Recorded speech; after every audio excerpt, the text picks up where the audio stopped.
Welcome back to the channel. This is Trendy Storm and you are watching first part of What If Naruto and Hinata joined Akatsuki. If you enjoy this video, please like, share and subscribe to this channel. Now wasting no time, let's start the story. As Naruto stood atop a light pole, observing the village, he thought bitterly, these villagers don't care for anyone but themselves. The moon was shining on everything around Naruto because it was close to midnight and there were no clouds in the sky. He gave the few villagers who were still conscious a scowl. Naruto glared up at the Hokage monument, which now featured Tsunade's face carved into it, but he wasn't grinning at that. And now that Sasuke is gone, there's nobody else like me in the village for them to shun. His gaze was fixed on the face of the fourth Hokage. He detested his father after discovering who he was through a mistake on Tsunade's inebriated part. Naruto had not been pleased that the fourth Hokage was his father. In fact, he became enraged when he overheard Tsunade inadvertently imply that the fourth was his father. Before he stormed out, he even threw the sake bottle at Tsunade's head. Tsunade was about to yell at Naruto when she realized what she had said, but she was fortunate enough to avoid the bottle before it hit her. She then sat back down and covered her face with her hands. Jiraiya made an unsuccessful attempt to comfort the boy. Naruto just struck out, hurling a Rasengan at his teacher, who managed to avoid it with ease. After that, Naruto hurried back to his apartment, locked the door, and then hurried to his bedroom, where he sobbed while lying on his bed. He tried to keep everything inside of him, but he was at his breaking point. Naruto could no longer bear it after his best friend fled the village, discovered who his father was, and was almost killed by Hiashi for standing up for Hinata in such a manner. Naruto was standing on a pole now, watching the village with his backpack dangling from it. There was a faint trace of regret that Naruto quickly pushed away as he thought, tonight I will never see this village again until I come back to destroy it. Yes, he had friends here, and before he destroyed everything, he would invite them to join him. If they didn't, he would kill them all. Snatching up his pack, he slung it over his back and leapt to the ground. Naruto started to make his way to the gate that led to the village's exit. He didn't see anyone following him as he was walking. He halted before reaching the gate after realizing someone was pursuing him. Naruto said, "You can come out now. I know you're following me," as he slid a kunai out of its holster just bit. To find out who was behind him, he turned. A timid voice said, Naruto-kun. Where are you going? Hinata, what are you doing out here? Naruto inquired, a little surprised. He returned the kunai to its holster. She was standing behind a tree when she emerged. The moonlight illuminated her face and showed off her black eye. When Naruto recalled what had happened to her, his rage flared. After recovering from his battle with Sasuke, Naruto was making his way home from the hospital when he came across the Hyuga estate. He went up to the gate to thank Hinata for visiting him while he was in the hospital. One of the Hyuga guards questioned, "What's your business here?" Naruto told him, "I want to see Hinata-chan and thank her for coming to see me in the hospital." Both guards shrugged as the other guard glanced at the first one. They allowed Naruto to enter since they saw no issue with it. He swiftly learned the location of Hinata's room by asking around. When he arrived, he knocked. Just a moment, Hinata called from within. Shortly after, the door slid open to show her in shorts and a tank top. When she saw Naruto, she flushed and hurriedly closed the door before he could say anything. Before the door reopened and Hinata appeared, dressed in her typical jacket and black capris, Naruto could hear a lot of rustling. She bowed her head and said, "I'm sorry. I didn't know it was you, otherwise I would have put something else on before opening," rather quietly. Naruto put his hand on Hinata-chan's shoulder and smiled, saying, "It's okay, Hinata-chan. It's nice to see you wearing something casual once in a while." She flushed more deeply. Her fingers were pressed together as she said, What did you need, Naruto-kun?" Grinning, he said, "I wanted to thank you for visiting me when I was in the hospital," blushing slightly. "And I was wondering if I could treat you to some ramen." Her blush deepened even more as she stammered, "Why you mean like a date?" When she asked, "Would you like it to be?" Naruto's own blush deepened. He became depressed when she didn't respond. "But if you don't want to, I understand," he said with regret at the time. When she said, "I would love to, Naruto-kun," she smiled softly. With a smile, Naruto said, "Then let's go." Hinata questioned, startled by the abruptness, now? Yeah, Naruto took hold of her hand and started dragging her out of the mansion. Before she could even close her door, she and Naruto were practically running down the hallways to the exit. When they reached the exit, they hurriedly put on their shoes and left. Because he was still holding her hand, Hinata blushed the entire time Naruto led her through the streets to Ichiraku Ramen. They quickly reached Ichiraku and left. "Welcome," called Tsuki, the head chef and owner. When he saw who had entered the restaurant, he exclaimed, "Oh Naruto." "The usual." "Definitely. What would you like, Hinata?" "The beef and shrimp ramen is my favorite, but the miso ramen and chicken ramen are good too." "Then there's a lot of things you can add to it too," Naruto told her with a grin on his face. Before responding, Hinata took a seat next to him. "I'll have what you have, and Naruto-kun," she exclaimed timidly. Naruto cried out, "Yosh, 2 shrimp and beef ramens, please," loudly. Tsuchi shook his head and grinned. As she started to make the ramen, Ayame laughed from the rear of the shop. When she was done, Tsuchi set the ramen down in front of them. "Enjoy," he grinned and said. Before Naruto immediately began eating the ramen with his chopsticks, he and Hinata exchanged a silent prayer. When Hinata started eating, she adopted a more subdued strategy. Being raised in a wealthy family like hers, it was imposed upon her. Hinata was hardly halfway through her meal when Naruto finished it in a flash. He inquired eagerly, "Well, how is it, Hinata-chan?" Saying, "It's really good," Hinata grinned while gulping down some noodles. Naruto smiled, pleased that she was finding the food enjoyable. Following her completion and Naruto's payment, the two departed to return to the Hyuga estate. They conversed the whole way back. Hiyashi Hyuga was waiting outside the gate when they returned to the estate. When he saw Hinata with Naruto, his face was covered in rage. He did not want his daughter to hang out with a child from a lower social class. In particular, the one that contains the Kyuubi. When they got close, he shouted, "Hinata!" at her. Hiyashi gave Naruto a fierce glare and asked, "Why are with that boy?" She said, trembling, He took me out for lunch," lowering her head and slipping behind Naruto a little. Hiyashi hurried over to the two of them. After Naruto fully faced Hinata, Hiyashi gave him a backhand into a building and slapped his daughter across the face, causing her to stumble back. "I thought I told you to never associate with the scum of the village," he shouted. As her father screamed, Hinata squirmed on the ground. Naruto charged at Hiyashi, shouting, "Hey, don't treat her that way." Hiyashi moved aside, giving him the opportunity to strike Naruto's right shoulder with a gentle fist. After lowering himself to the ground and performing a few hand seals, Naruto attempted to create a shadow clone. Hiyashi stated matter of factly, "That won't work, scum. I've completely cut off chakra circulation to your right arm." Naruto simply responded with a growl before rushing at Hiyashi once more. Hiyashi slapped Naruto's fist away with ease after he swung it at him. Naruto fell face first to the ground after Hiyashi kicked him in the stomach, sending the boy flying into a building once more. His daughter was about to run to Naruto when Hiyashi turned and seized her. He screamed at her, "You will leave him lie there," and turned to return to the mansion. At that moment, Hiyashi nearly fell to the ground due to a gust of wind. Naruto was standing when he turned around. His eyes had changed from their usual blue color to a red one with a pupil slit. Naruto's teeth and nails sharpened, and the 6 whisker-shaped marks on his cheeks darkened. After snarling, Naruto charged Hiyashi once more. After pushing his daughter aside, Hiyashi switched on his Byakugan and assumed a gentle fist position. Hiyashi ducked as Naruto swung his fist at him. Before being kicked in the face, Naruto continued to attack wildly. He was thrown backwards, but he landed on his hands and knees. Naruto got to his feet, made a shadow clone, and extended his right hand to it. In the open palm, the clone started to circulate chakra, creating a Rasengan. "Never again touch Hinata in that manner." Naruto uttered the grim words. Hiyashi did nothing but watch Naruto. To create a distraction, the clone charged forward first. After swiftly eliminating the clone in a puff of smoke, Hiyashi turned to face Naruto, who was hovering over him. He reached out to Hiyashi with the Rasengan. Naruto shouted, "Rasengan," as he plummeted through the air.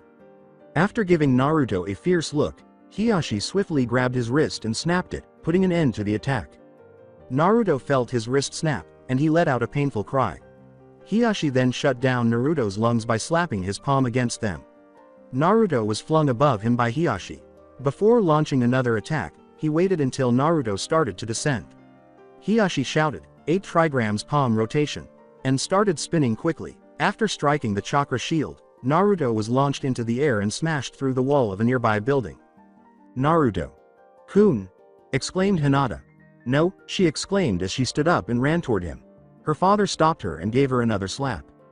He grabbed her by the wrist and led her into the Hyuga estate, shouting, "I told you to never associate with scum like that." She repeatedly uttered Naruto's name while sobbing the entire time. When Tsunade detected the Kyuubi's chakra, an Anbu was called in to locate Naruto. He promptly picked up the unconscious Naruto and transported him to the hospital.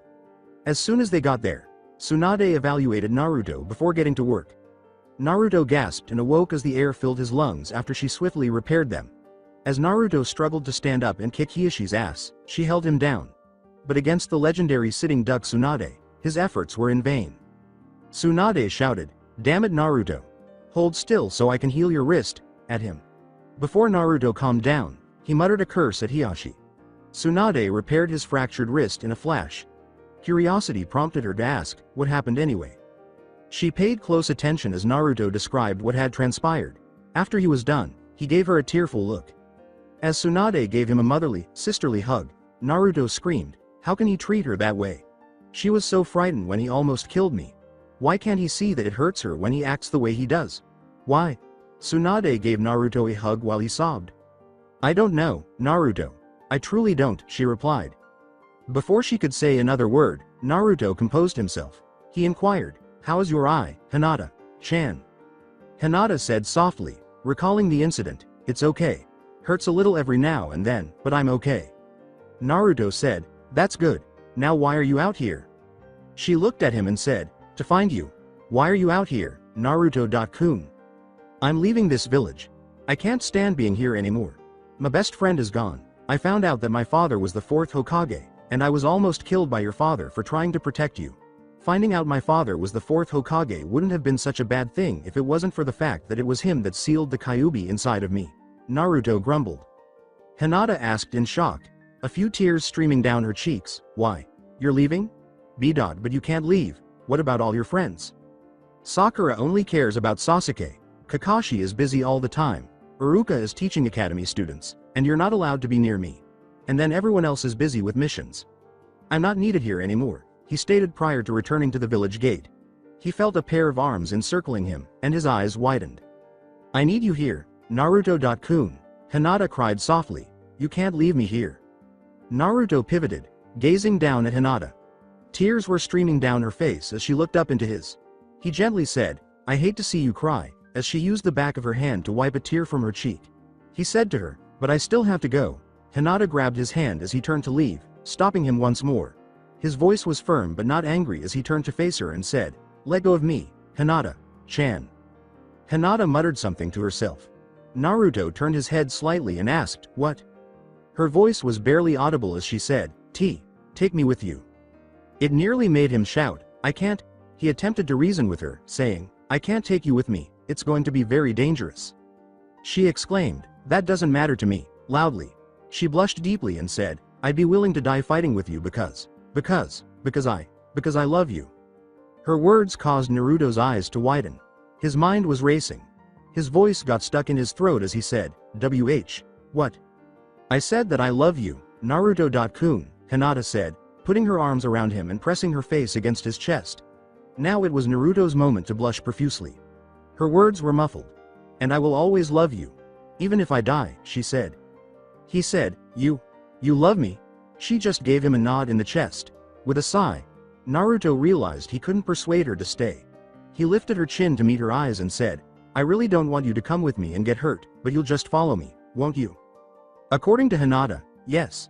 "Yes, I would, Naruto-kun." She shed a few tears as she said, "And if you tried to force me to leave, you wouldn't be able to.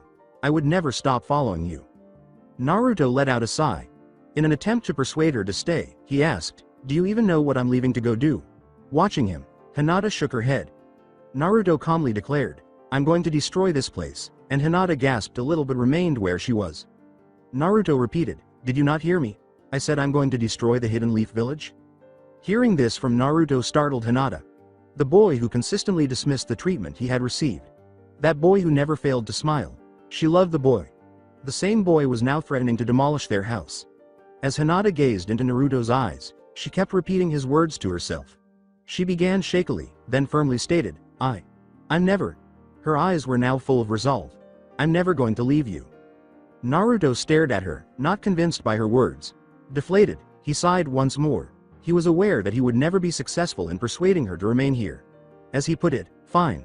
You can come along." Hinata's face brightened a little before she returned to the tree she had been hiding behind and picked up her pack. She grinned and said, "Then let's go." They hurried and silently left the village, and she took his hand. Without a word until they were miles away, they slept through the trees outside the village.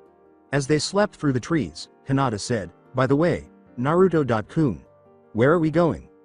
Naruto said, "I'm going to find the Akatsuki," and she let out a little gasp. He concluded by saying, "They are all powerful and I'm sure they would agree to the terms I have." Naruto-kun. What made you change? Hinata pondered in her mind. They traveled for days, only pausing to eat and rest. They tried to stay out of towns until they heard from an obscure tea house about strange men in a town wearing black cloaks with what appeared to be red clouds on them. They were only a few days away from the town of Garuna. It would be the ideal starting point for your search. The two headed directly for Garuna after leaving the tea house. In a hurry to start their search, Naruto and Hinata arrived in Garuna. Before they entered the town, they took off their headbands so that no one could tell where they were from. Additionally, before venturing much deeper into the town, they had bought a pair of hooded black cloaks to conceal their faces. While Hinata looked around the town, Naruto went to an inn. The innkeeper said to Naruto, who was still wearing his hood, "Welcome. What can I do for you?" Naruto slid some ryo across the counter to the clerk and said, "I was wondering if there had been two men here recently. They would have been wearing black cloaks with red clouds on them." After grabbing the cash, the clerk appeared to remember the men Naruto was referring to. According to the clerk, "Ah yes. I know who you were talking about, but they left yesterday. Sorry buddy." Naruto bowed. He said, "Thank you very much," and went in search of Hinata. She was busy asking some weapons merchants about them while she was strolling through the shopping area. "I remember seeing somebody like that, Missy.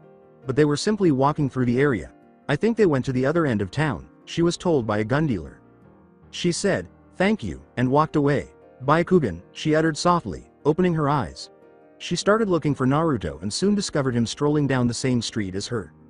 Deactivating her eyes, she hurried to her companion through the crowd. When they first met, Naruto said, "Find anything, Hinata-chan?" A weapons merchant said they were heading to the other end of town yesterday, she informed him. "Same for me. The clerk at the inn said they had left yesterday," she replied. Hinata turned to leave town, saying, "Then we'd better hurry," but Naruto grabbed her hand and stopped her. "Hang on. We've got company. Can you activate your eyes and find out who's following us?" she replied to Naruto. "Byakugan." Hinata nodded and swiftly looked around them, spotting 4 figures in 4 key spots. "There's 4 of them. 2 on the rooftops on either side of the street, while a third is 10 yards behind us. The 4th is ahead of us. Only one of them seems to be over Genin level. We should proceed with caution," she told Naruto as she deactivated her eyes. With their hoods up, they resumed their walk after Naruto nodded. They dashed to the edge of town and then jumped into the trees. They were followed by 4 others who were doing the same.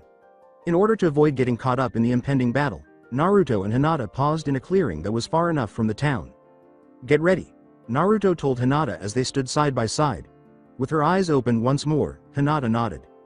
Her words, "Here they come," between Naruto and Hinata, a female voice screamed, "Shaw!" as she rushed through the trees and slammed her fist into the ground. The pink-haired Kanuchi was swiftly pushed away by the 2 of them. Another voice called out, "Fang over Fang," as Naruto was hit by a spinning attack. After dodging, Naruto was kicked back by a green blur. "Leaf Hurricane!" shouted the blur. Using chakra to prevent himself from falling, Naruto flew in the direction of a tree and landed with his feet on it. Hinata avoided some kunai that were headed toward her. She pushed her opponent away after swiftly blocking a roundhouse kick from behind. Then she and Naruto regrouped. In front of the 2, the other 4 people regrouped. Naruto whispered, "Sakura, Kiba, Lee, and Kakashi. Sensei, what are you all doing here?" "To take the 2 of you back to the village. You have left and are now considered rogue ninjas that are either to be brought back by force or killed by order of the Hokage." Kakashi sighed. "If you just cooperate with us, we won't have to hurt either of you." Naruto gave them a chilly look. Naruto made 6 shadow clones and screamed, "I'm never going back to a village that hates me until I destroy it." Hinata firmly declared, "And I will follow Naruto-kun even if I die," before launching an assault with the Naruto clones. One tear fell from Kakashi's eye as he closed it. "I've let my team down." Before removing his headband to reveal his Sharingan, he thought to himself, "And now I'm forced to attack the one I never thought would turn out like this." While 2 clones attacked Sakura, 2 more attacked Lee, and the other clone and Hinata attacked Kiba and Akamaru. The real Naruto and a clone attacked Kakashi. Kiba shouted, "Hinata! Stop this!" and Akamaru responded with a bark of recognition. "I won't, not if it means going against Naruto-kun," she yelled, aiming her palm at Kiba, who swiftly spun around. Kiba remarked, "Damn it. I really didn't want to have to fight her," just before deflecting a Naruto clone kick. Sakura shouted as the field was torn apart by an explosion. She was knocked unconscious by a Rasengan that sent her flying into a tree. Kakashi shouted, "Sakura," as he sent his own kick to the clone and deflected Naruto's overhead kick. After catching the kick, the clone threw Kakashi in the direction of a tree. The other 2 clones then engaged Kakashi after he swiftly recovered. Now he had 4 opponents to contend with. With a shout of, "Leaf Hurricane," Lee dodged a blow from both clones. The real Naruto stopped him before he could reach Kakashi after his kick struck each clone in the head. Naruto grabbed Rasengan and thrust it into Lee's embrace. He was knocked unconscious and sent flying back through the trees. Since Naruto didn't want to kill any of them right now, he would most likely only sustain a broken arm. He turned to Hinata and dashed forward, avoiding a spinning attack that would have struck her back from Akamaru, who had now changed into Kiba. He screamed, "Get away from her," and created a few more clones for combat. Then, in Kiba's form, the 3 of them launched an assault on Akamaru. Akamaru was knocked down by the real Naruto's punch, which sent him flying into Kiba. Kiba was holding an unconscious Akamaru. "Akamaru!" exclaimed Kiba. Ignoring Hinata, he glared at Naruto before launching himself forward. She kicked Kiba in the side of the head after spinning around and sending a palm into his back. Despite Kiba's best efforts to maintain consciousness, Akamaru sent him flying over. When he passed out, his vision turned black.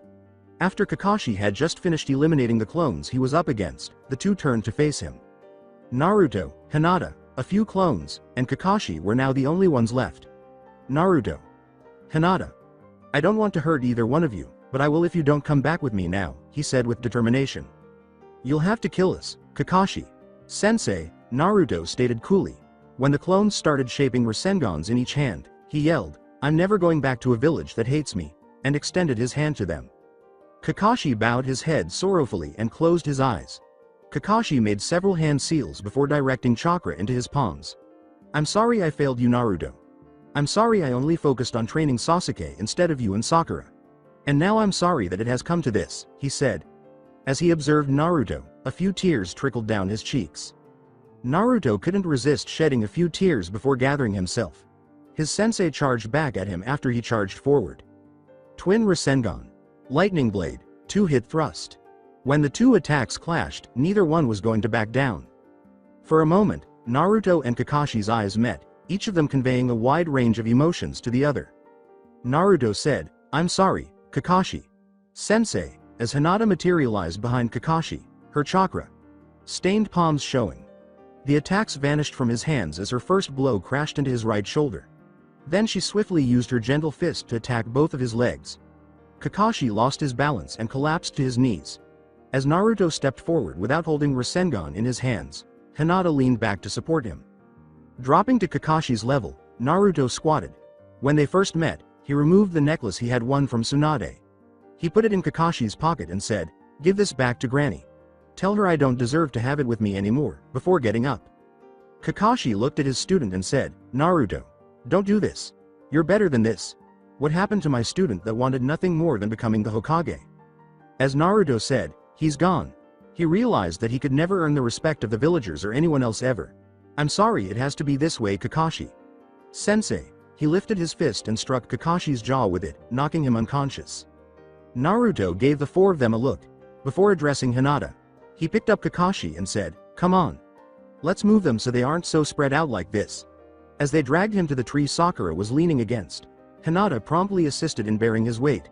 They hurried Kiba and Akamaru over there, but because of the weights he was wearing, it was very difficult to pull Lee closer. When the others finally managed to get Lee over, Naruto moaned, "Man, he really needs to quit wearing these weights all the time." After a brief glance at their former allies, the 2 of them turned to jump into the trees once more. At that moment, they became aware of 2 strange and powerful presences in the clearing. 2 black cloaks with red clouds caught their attention. Naruto Uzumaki. "We are going to bring you with us whether you want to or not," said the initial. "Itachi Uchiha," said Naruto coolly, "and Kisame Hoshigaki, right?" All they did was give him a nod before acting. "Wait," shouted Hinata. "We don't want to fight you." Before the two Akatsuki members formally launched their attack, they halted. Naruto stated, "We actually have a proposition for you, but it's better left said behind closed doors and not in the open like this. There's a town a few miles south of Garuna. Let's go there and talk about it, shall we?" Kisame questioned, "What do you think, Itachi? It could be a trap." Itachi said, "We'll meet you there," and then vanished. Based on what these two just did to their comrades there, I don't think it's a trap. Kisame laughed and then vanished too. Hinata and Naruto exchanged glances. "Let's go," said Naruto. Hinata nodded, and they pulled their hoods back up and headed toward the town. Hinata questioned him, "Do you think they will agree to it?" Naruto gave a shrug. He told her, "I doubt it. It'll be too good of an offer that they won't be able to resist," as they leapt through the trees. She questioned, "What is it anyway, Naruto-kun?" "You'll find out when we meet them." "Okay, Naruto-kun." Silently, they kept jumping through the trees. They reached the next town approximately half an hour later. "Let's find the inn so we can meet with Itachi and Kisame," Naruto replied. His stomach rumbled. "But not before getting something to eat. What would you like, Hinata-chan?" She muttered, I really love cinnamon rolls." Returning to the surface was her shy self. Naruto smiled at her and they started to search for a bakery in the town. "Yosh, then let's find some," he said. Since this town thrived primarily on food, finding one was not too difficult. Naruto bought Hinata some cinnamon rolls, which she accepted with gratitude and then gobbled up like Naruto eats ramen. Her rapid consumption of the cinnamon rolls astounded him. She said, "I'm sorry for acting that way, Naruto-kun," upon noticing his shocked expression. In an instant, his shocked expression turned into that of a smiling idiot. "It's all right, Hinata-chan. It's your favorite food. You should eat it any way you want to," he said with encouragement. She returned the smile, then raised her gaze to the sky. She was content at the moment because she could temporarily forget about everything that was happening before Naruto jolted her out of her reverie. He said, "Hey Hinata? You still there?" "Huh?" she blurted out, blushing a little at the sight of Naruto's face so near to her own. "I've been saying your name for the last 2 minutes. We should probably head to the inn, nay?" she replied. Hinata gave a headshake. Stuttering, "Why? Yes. We should," she said. With a smile on his face, Naruto got up and extended his hand to her. Naruto dragged Hinata from her seat after she accepted it. Their faces were only an inch apart after Naruto unintentionally pulled her up a bit harder than he had meant to. They both turned sideways in unison, blushing deeply at the intimacy. Naruto stumbled, "Let's go," he said. "Why? Yes," Hinata answered as they both began to make their way to the inn, their faces still flushed. 5 minutes later, they reached the inn. The clerk said, "Welcome," to them. He said, "How may I be of assistance?" "We are looking for 2 men, both wearing black cloaks with red patterns on them. We were told to meet them here," Naruto stated. "Ah yes. They will be on the 3rd floor. Room 303. Knock 3 times, then once more they said to me to tell you," they were told by the clerk. Hinata said, "Thank you," and the two of them went upstairs. Naruto knocked 3 times as they entered the room. After a few seconds of waiting, he knocked again. He and Hinata strode in as the door opened. Before proceeding to his seat, Kisame sealed the door after closing it behind them. Both Naruto and Hinata took off their hoods and took a seat across from Kisame and Itachi. When Itachi asked, "What's the proposition you have then, Naruto?" Naruto said, "All right, let's get right to the point. You want the Kyuubi sealed inside of me, correct?" Kisame and Itachi both nodded. "I want to destroy the Hidden Leaf Village and I believe that the Akatsuki could help me in its destruction," Naruto said. Then Kisame grabbed his sword and said, "Or we could just take you out right now and destroy the Hidden Leaf later, Samahata." Naruto calmly stated, "I'm not finished," as Hinata took hold of his arm. She kept a close eye on Kisame. Itachi stated, "Kisame, let him finish," while extending his Sharingan. With a grunt, Kisame put Samahata down while holding onto its hilt. "I want the Akatsuki to train me and make me strong enough to destroy the Hidden Leaf. Then once I'm finished, you can have the Kyuubi," Naruto said. When Hinata heard this, he gasped a little, and Kisame smiled his sharp-toothed grin. But Itachi continued to be passive. The tension was so great that a kunai could break the silence, which seemed to go on forever. Itachi turned to look at Hinata. He broke the ice by asking, "And what of her?" "I'm coming with Naruto-kun. I'm going to help him any way I can," she said solemnly, tightening her grip on Naruto's arm. Itachi paused to observe them both. We'll see what Pain has to say about it before anything, Itachi replied. Itachi got up and went to the door, saying, let's go now. We have a base close by here. He then made a few hand seals, which caused the door seal to burn. After that, Itachi departed, followed by Kisame, Naruto, and Hinata. As they walked out of the inn and toward the end of town from which they had come, Naruto and Hinata pulled their hoods back up. After leaving the town, the four of them climbed into the trees and started to walk toward the Akatsuki base. As they traveled, Hinata talked amongst themselves, but Itachi and Kisame remained silent. Itachi and Kisame stopped close to a clearing after 4 hours. Hinata whispered to Itachi, are we here? Almost, he said without effort. He approached a huge boulder in the center of the clearing with Kisame. They each placed one palm on the rock after making a single hand seal. It gradually shifted to the side, exposing a pitch black hole with a stairway leading down. Go in first. We will have to close the hole up before we proceed, Itachi stated. After nodding, Naruto and Hinata descended the stairs. As they descended the stairs, Hinata held onto Naruto's arm the entire time. When they turned to face each other, they saw Itachi and Kisame sealing the hole. After a brief period of darkness, light appeared to be coming from everywhere, despite the fact that no lights were visible. Kisame remained behind as Itachi moved ahead of Naruto and Hinata. Despite only walking for roughly 20 minutes, the group all descended the stairs for what felt like an eternity. At last, they entered a spacious room. Someone shouted, "You're late, HN." From the other side of the room, Hinata and Naruto scanned Itachi to determine its identity. The man had long blonde hair tied in a ponytail close to the top of his head, and he was dressed in Akatsuki robes. His left eye was hidden by his bangs. He inquired, "And who do you have with you?" "The Kyuubi's Jinchuriki and his companion, Deidara," Itachi replied. "The Kyuubi's Jinchuriki, HN. That's good. But why is there another person with him as well?" replied Deidara. "Simply put, they wish to see Pain," Itachi said. Just then, a figure appeared out of nowhere. It appeared to be some kind of hologram. The hologram said, "And why would that be, Itachi?" He had a somewhat staticky voice. "That would be better told when all of us are here. Naruto has a rather interesting proposal," Itachi said to him. Very well. There's 6 of you there already. Hidan and Kakuzu are on their way while me and Konan are in rain. We should be there in a couple of days," the hologram stated prior to disappearing. Behind Naruto and Hinata, a fresh voice uttered, "I just hope they aren't late. I hate being kept waiting like this." A man with short red hair was leaving a room when they turned around. He appeared to be no more than 18. Deidara remarked, "Yes, we do know Sasori, HN." Suddenly, a plant-like object rose from the ground, and a figure appeared suddenly next to it. When the plant-like object opened, a man with yellow eyes and green hair emerged. His face was entirely black on one side, with no mouth or human-like features, and entirely white on the other, with a mouth and more human-like features. The other man wore an orange mask that covered his entire face except for his right eye, and he had short black hair. The mask whirled around, coming together at the eye's hole. The man wearing the orange mask said, "And now we wait," in a tone that was childish. Unlike the others, he exclaimed, "I'm Toby by the way," with greater vigor. "Kaneteme," said the man who looked like a Venus flytrap. Toby remarked, "Zetsu, you're no fun," while standing in an extremely uncomfortable position for a man. "Yeah, he's actually pretty funny," Zetsu replied. "No, he's annoying," Zetsu remarked. Naruto questioned Zetsu, "Wait, are you bipolar or something?" "No, Baka.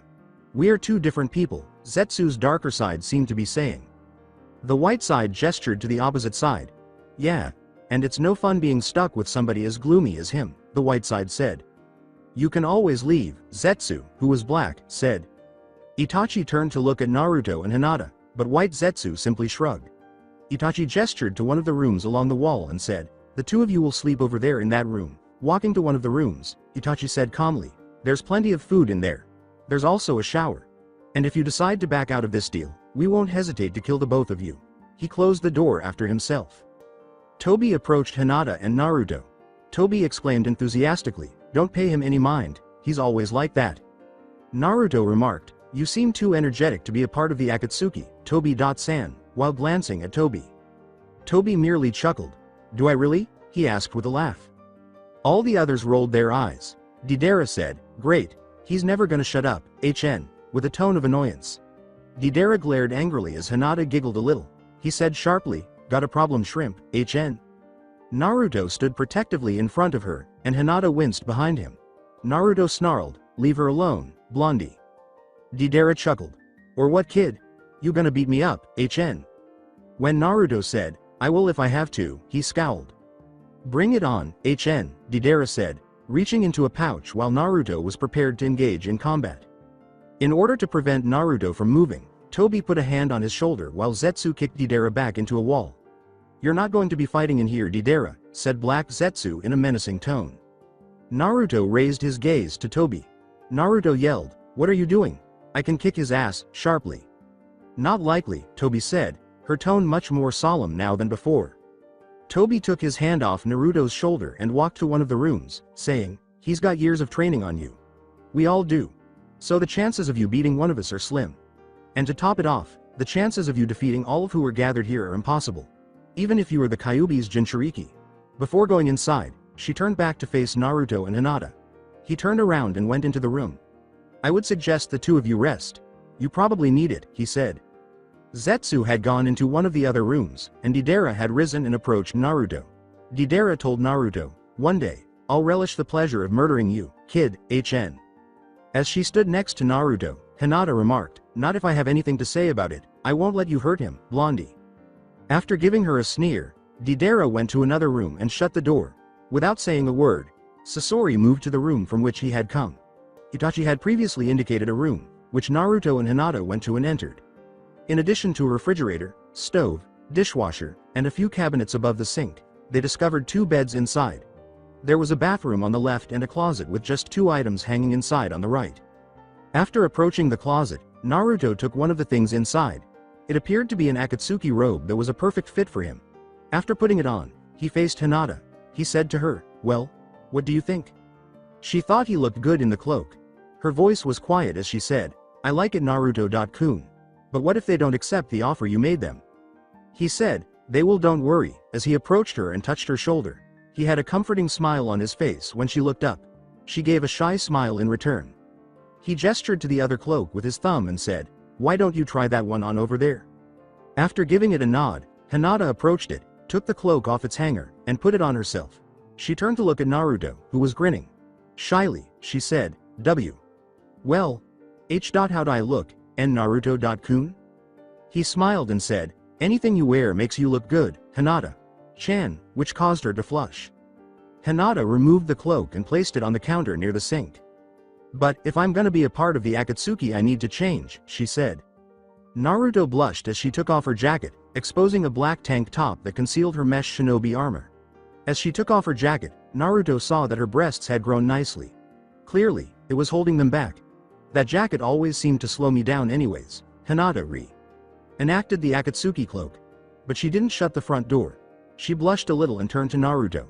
With timidity, she inquired, "How does this look?" Really? Good," Naruto stammered, his eyes trying to focus on anything other than her breasts at the moment as his blush deepened. Naruto said sheepishly, "W. We should probably get some rest, Hinata-chan," before taking off and rehanging his cloak. With a nod, Hinata pulled her jacket back on and hung her cloak. While Hinata climbed into one of the beds, Naruto lay down in the other. As they lay there, they exchanged glances. Saying, "Good night, Naruto-kun," Hinata said. After saying, "Good night, Hinata-chan," Naruto dozed off. Before she slept, Hinata observed Naruto. There was only one thought in her head. In 2 days, that was what they would experience. She gradually drifted off to sleep, only to be awakened by nightmares of her father's fury and various scenarios in which he killed Naruto. She witnessed Hiyashi repeatedly using gentle fist strikes on Naruto during one of the nightmares. Hinata awoke before the final blow could be delivered. She had kicked off all her blankets and was drenched in sweat. She was trembling a little as she tried to shake those pictures from her mind. She stood up and went to get a drink of water from the sink. She swallowed it quickly and moved toward the beds. She paused next to Naruto's and gave him a quick glance. Knowing that he was still alive and with her made her smile. She stared, blushing a little. She shivered as she glanced at her bed, knowing that when she went back to sleep, those nightmares would be back. Then, with all the bravery she could muster, Hinata faced Naruto. She woke him up with a slight shake. Weary, he said, Hinata-chan, what is it? Can I sleep in? Next to you? IW. Was having a nightmare of F. Father, she continued. Naruto reddened at once. Why don't you want to sleep next to me? He said, forcing himself to swallow. She said sheepishly, if you don't want me to that's fine. Naruto told her, you can sleep over here if you're having nightmares. After giving him a quick glance and nodding, she lay down beside him, her face flushed. As they gazed at one another, they both drew the covers up to their necks. Hinata whispered, "See, can you hold me, and Naruto-kun?" Naruto said, "S." Sure, as Hinata scooted toward him and pressed herself against his chest. As though they were trying to flee, their hearts were thumping in their chests.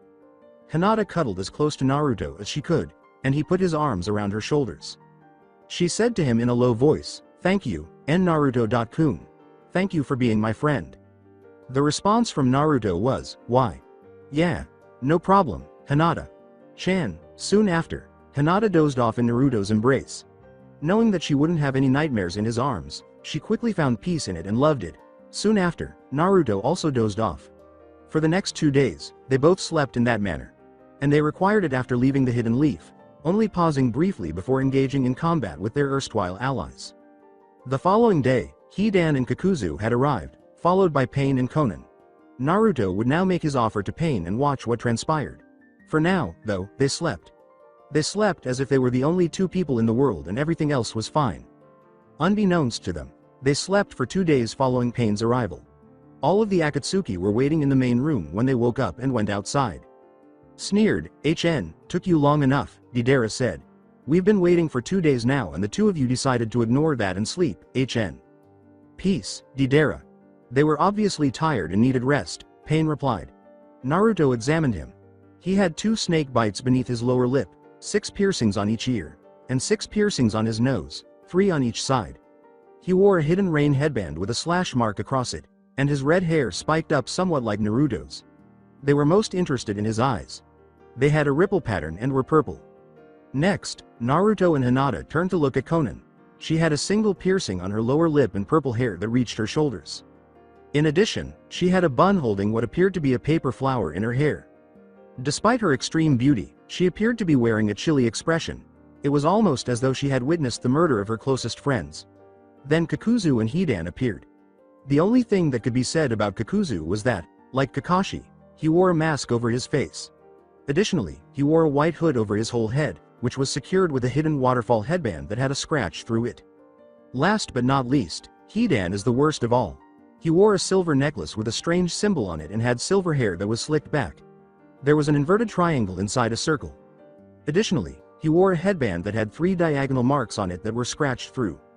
A red scythe with 3 blades facing in the same direction rested on his back. Overall, Naruto thought the Akatsuki were a bunch of misfits. However, he needed their strength because he knew they were all powerful. Zetsu reminded him of a Venus flytrap, but he could easily accept their appearance. Every time Naruto looked at Zetsu, he couldn't help but snicker. Now, Naruto and Hinata were the center of attention. "Let's hear this offer you have, Naruto Uzumaki," Pain responded. "You all want the Kyuubi inside of me, right? Well, you can have it," Naruto said. Except for Itachi and Kisame, everyone's eyes widened. Never taking his eyes off Pain, Naruto concluded, "You can only have the Kyuubi after you train us to be strong enough to destroy the Hidden Leaf Village." Pain appeared to ponder this offer for a while. "And what makes you think that we won't just take the Kyuubi from you now, kid?" Kakuzu asked. His dark, deep voice gave Hinata a little shiver. "You scratch my back and I scratch yours," Naruto said, turning to face Kakuzu, "because I'm not putting up any sort of a fight and willing to help you." For a long 2 minutes, the group was silent. From a great distance, one could hear the sound of water dripping. The silence was finally broken when Pain said, "So, you want to destroy the Hidden Leaf? Why?" "Because they are a bunch of bastards that care only for themselves," asserted Naruto in a somber tone. "So this is more an act of vengeance than anything else?" Konan inquired. Both Hinata and Naruto nodded. Hinata was asked by Konan, "And why are you doing this?" I told Naruto-kun that I'd follow him anywhere. That I'd help him anyway he needs it," Hinata whispered quietly. Konan briefly glanced at Pain before turning back to the 2 kids. There was a fierce determination on both of their faces. Taking his scythe off his back, Hidan yelled, "Fuck that. I say we just kill them both here as sacrifices to Lord Jashin." Before lunging at the pair, After quickly pushing Hinata aside, Naruto leapt over a horizontal slash from Hidan's side. 9 shadow clones materialized around Hidan after Naruto performed a few hand seals. Hidan simply grinned as he reached into his cloak and produced a spear-like object that was a meter long. Hidan smiled and said, "This is going to be interesting." As they charged forward, Naruto and his clones each held a kunai in both hands. Hidan leapt to avoid 2 clones' attacks, only to stop 2 more clones from hitting him. He destroyed the 4 clones in a cloud of smoke by slashing at them with his enormous scythe. After a coordinated kunai throw, the 5 clones that remained engaged in a close-quarters taijutsu battle. The clones threw kick after kick and punch after punch, but each one was blocked or dodged. Now, somewhat overwhelmed by the numbers, Hidan was relying solely on defense. At last, a fist struck Hidan's jaw, but another one came from the opposite direction. Na-ru, too. As the real Naruto leapt off the back of one of the clones, the 5 clones kicked Hidan into the air. With a front spin kick, Naruto struck Hidan's head with his heel. Naruto screamed, "Uzumaki barrage," and sent Hidan hurtling back to earth. Naruto landed protectively in front of Hinata, smashing Hidan's face into the ground. Every Akatsuki member looked on in silence during the entire ordeal. He got up and charged at Naruto once more, spitting blood out of his mouth. "You little prick, I'm gonna kick your fucking ass," he said. But a wall of what appeared to be paper stopped him. Hinata and Naruto turned to see Konan holding up her hands, clearly in control of the paper. Calmly, "Settle down, Hidan," Pain said. Hidan placed his scythe on his back while glaring at him. "Obviously the Jinchuriki has some skill. But as for the girl, we have no idea what she can do," Konan stated. "Maybe Itachi should test her skills. Seeing as how they are from the same village, it would be perfect."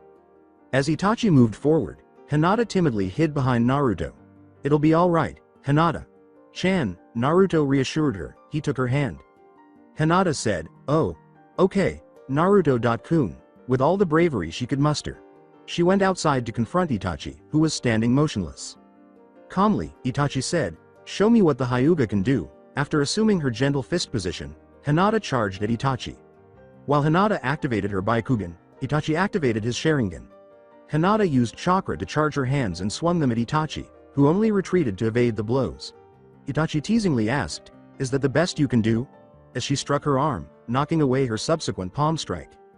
As all of Hinata's attacks were either sidestepped or blocked, her bravery started to wane. Itachi took notice of this and took advantage of the situation to give her a roundhouse kick to the chest. She flew back when the kick collided. Before she could reach the ground, Naruto grabbed her. She sobbed, I can't Naruto-kun. I'm weak," to him. Naruto exclaimed, "You're not weak, Hinata. I know you aren't," loudly. When Hinata stopped crying, she turned to face him and said, "Your strength comes from your heart and from those you want to protect, not from your techniques." He gave her a smile. Naruto said, "I believe in you, Hinata-chan," in a supportive manner. She gave him a long look and then nodded, a fresh resolve in her eyes. Despite her death, she was determined to keep Naruto safe. That was ingrained in her memory. Resuming her gentle fist position, Hinata rose slowly and turned to face Itachi. The area surrounding Hinata and Itachi abruptly turned into a green field. "You're within my field of divination, Itachi Uchiha," was Hinata's cool statement. 8 trigrams 32 palms. She shouted as she rushed ahead. She held out her palms in front of her, pointing directly at Itachi. She screamed, 2 palms, and struck him twice. 4 palms, 8 palms, 16 palms, 32 palms, 64 palms. As Itachi's chakra points were sealed off, each attack slammed into him. When Itachi vanished in a flurry of crows, Hinata stood panting in shock. Itachi said, "Not bad," behind her. "My little brother couldn't even defeat my clone." Hinata started to regress due to fatigue, so Naruto hurried to her. Pain nodded after observing the two of them for a while. "Welcome to the Akatsuki, Hinata Hyuga and Naruto Uzumaki," he said. Both Hinata and Naruto turned to face Pain. He turned to enter one of the numerous rooms on the base and said, "You will start training tomorrow. Konan will train Hinata and I will train Naruto." He paused in front of a door and said, "Oh, and before I forget," after saying, "Don't forget to put a scratch through your headbands to show that you are rogue ninjas now," he entered the room. As the other Akatsuki members retired to their rooms, leaving Naruto and Hinata alone in the main room, they nodded. Murmuring, "We did it," Naruto said. "We actually did it." Naruto grinned down at Hinata as she glanced up at him. Yes we did, Naruto-kun, she replied with a happy smile. She stumbled back into Naruto as she attempted to get to her feet. In order to prevent her from falling again, he swiftly caught her. She apologized. I'm sorry, Naruto-kun. He picked her up in a bridal style and said, "It's okay, Hinata-chan. I'll just carry you." She gave a little eep and seized his neck to keep herself balanced, but she quickly relaxed when she realized Naruto wouldn't let her go. Naruto walked to the room they were in, kicked the door shut behind him, and opened it with his foot before entering. He placed her on the bed to sleep. He asked her, "You hungry, Hinata-chan?" as he went to check what was in the refrigerator. "A little," she remarked while Naruto searched the refrigerator for a quick and simple meal. At last, she took out a lunchbox and rapidly reheated it. He searched the cabinets for instant ramen while that was cooking. When Naruto discovered some, he was not let down. "Yes," he said upon discovering it. "Instant ramen," he said, pouring some hot water. He brought the boxed lunch to Hinata, who graciously accepted it after it had finished warming up. She whispered, "Tea. Thank you, Naruto-kun," to him. After giving her a smile, he went to the water and filled the ramen cup with it. She said to him, Naruto-kun. Do you think we can do this?" He turned to her and said, "Do what? You mean destroy the hidden leaf?" She gave a nod. "Yes. I mean, are we going to be able to when the time comes? All of our friends are there." Naruto muttered, "We need to forget about them, Hinata. They were only holding us back while we were with them." Hinata nodded after giving him a quick glance. "Yes. You're right," she said, her voice full of resolve. Naruto turned to his ramen after smiling. "Now let's eat and then rest so we can be prepared for tomorrow's training," he said, giving her a thumbs up. "Yes," Hinata said with a smile. Naruto and Hinata had joined the Akatsuki 5 years prior with the intention of destroying the Hidden Leaf Village. Up until 4 months ago, Pain and Konan had been their trainers the entire time. At that point, they received their first task as Akatsuki members. The goal was to find out where the other Jinchuriki was. Since the Kyuubi could easily detect the chakra signatures of the other tailed beasts, having Naruto, their Jinchuriki, made the mission much simpler. Now, on their way to their first goal, Naruto and Hinata traversed a desert. As they walked, their cloaks fluttered in the wind. They had gradually taken on their own appearance ever since they joined. Hinata had permanently discarded her jacket. She had switched to a black tank top and the shinobi mesh armor. There was a horizontal scratch in the middle of the headband that hung around her neck. The entire length of her Akatsuki robes was exposed. She was dressed in shinobi boots and plain black pants. She had tied her kunai holster on her left leg. Her hair even grew out. With the exception of a tiny bun on the right side, it now hung loosely to the middle of her back. A paper flower, which she had inherited from her teacher Konan, held it aloft. Naruto, on the other hand, had somewhat modified the Akatsuki cloak. The robes had been replaced by a trench coat, which hung down to his ankles in the back and ended just above his knees in the front. It was divided in two along the back, from around the mid-thigh down. It was like 2 tails following him, if you will. 7 tail. Like strips of cloth, about 2 feet long and 3 inches thick, were also located close to the collar. You could tell Naruto was toned just by looking at him. Under the cloak, he wore only black pants and black gloves that reached his elbows, without fingers or thumbs. He carried a katana across the back of his waist, beneath the cloak. It had a red handle with a fox head on the end and measured around 4 feet in length. His shoes, which were obviously black like the rest of his attire, were clearly visible beneath the cloak. His hair had also grown quite a bit. It hung past his cheeks on either side of his face and was shaggier now. His top had become more spiky, with 2 sections of his hair standing out more than the others, almost like fox ears. Naruto's training with Pain had long since darkened the whisker-shaped marks on his face. His eyes were a completely different story. They had changed from their usual blue color to a purple one with a ripple pattern and a pupil that resembled a slit. This was essentially a hybrid of the Rinnegan and Kyuubi eyes. After 4 years of training, Pain had revealed to Naruto his true body, a weak one that moved around on a machine that resembled a spider. Additionally, Naruto discovered that his name was Nagato. On Naruto's 17th birthday, he gave him a gift because he believed that Naruto was strong enough to use the Rinnegan. Over the past 5 years, all of Tama, especially Hinata, had grown significantly. She became much more confident. She had changed from the bashful young woman who blushed and stammered whenever she spoke to Naruto. She could easily carry on a conversation with him now. A few years ago, even their feelings had come to the fore. It seemed like yesterday to the two of them. After a demanding training day, Naruto and Hinata sat on the bed a year ago. Hinata's birthday was approaching, and Naruto mentioned that he wanted to show her something later that evening. Since Hinata knew it would be the best present she had ever received, she was anxious to find out what it was. Although the other members had occasionally given her presents on her birthday, they were primarily weapons. With her voice no longer stuttering when she spoke to him, she said, "So what is it you wanted to show me, Naruto-kun?" Naruto got up and grinned at her. She blushed a little as he took her hand and led her to the center of the room. "Watch this," he called out. After learning from Nagato, Naruto created a set of special hand seals. Naruto yelled, "Dimension Warp Jutsu!" As the surrounding floor turned a pale blue and appeared to be liquid. They both sank into the pool of liquid. Naruto grinned as Hinata held on to him as they sank. All of a sudden, they were somewhere else entirely. Their room had been replaced by a grassy hilltop with a single, enormous oak tree standing atop it. It was a perpetual sunset. After guiding Hinata to the tree, Naruto leaned back against it. Astonished, Hinata questioned, "What is this place, Naruto?" Naruto turned to face the sunset and concentrated for a moment.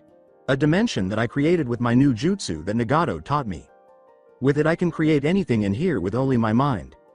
For example," he said. The scene abruptly shifted to show the village of Hidden Leaf destroyed. All the buildings were completely destroyed or on fire. The monument behind the Hokage's office was smashed to pieces, and his office itself was in ruins. The faces were no longer visible. Murmuring, "This is what our dream is, Hinata."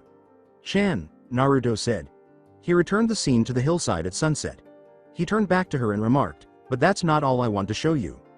She tilted her head slightly to give her a naive look and said, "Then what is it, Naruto-kun?" Naruto grinned.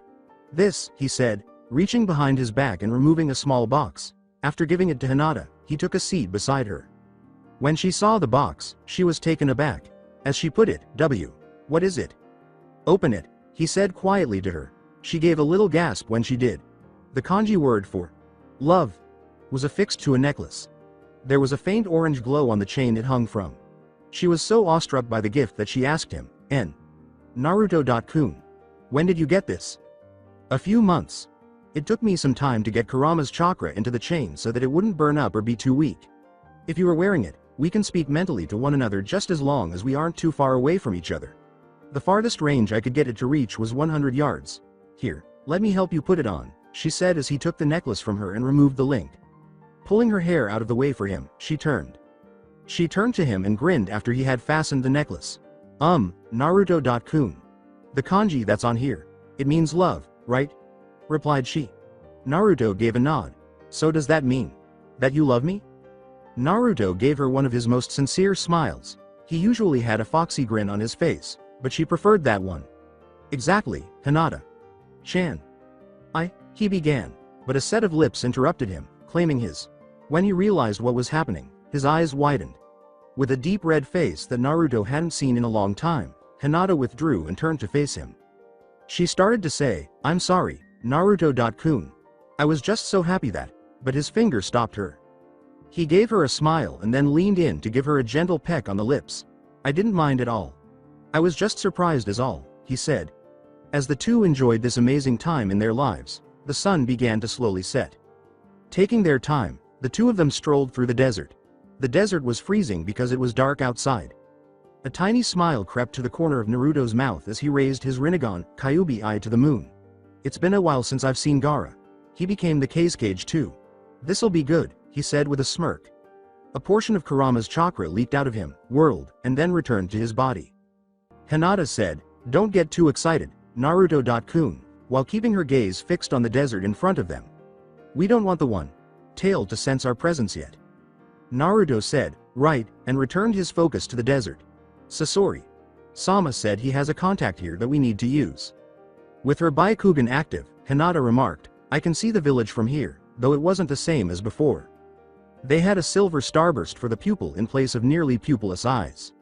She had advanced her Byakugan to the Drakugan, a completely new level.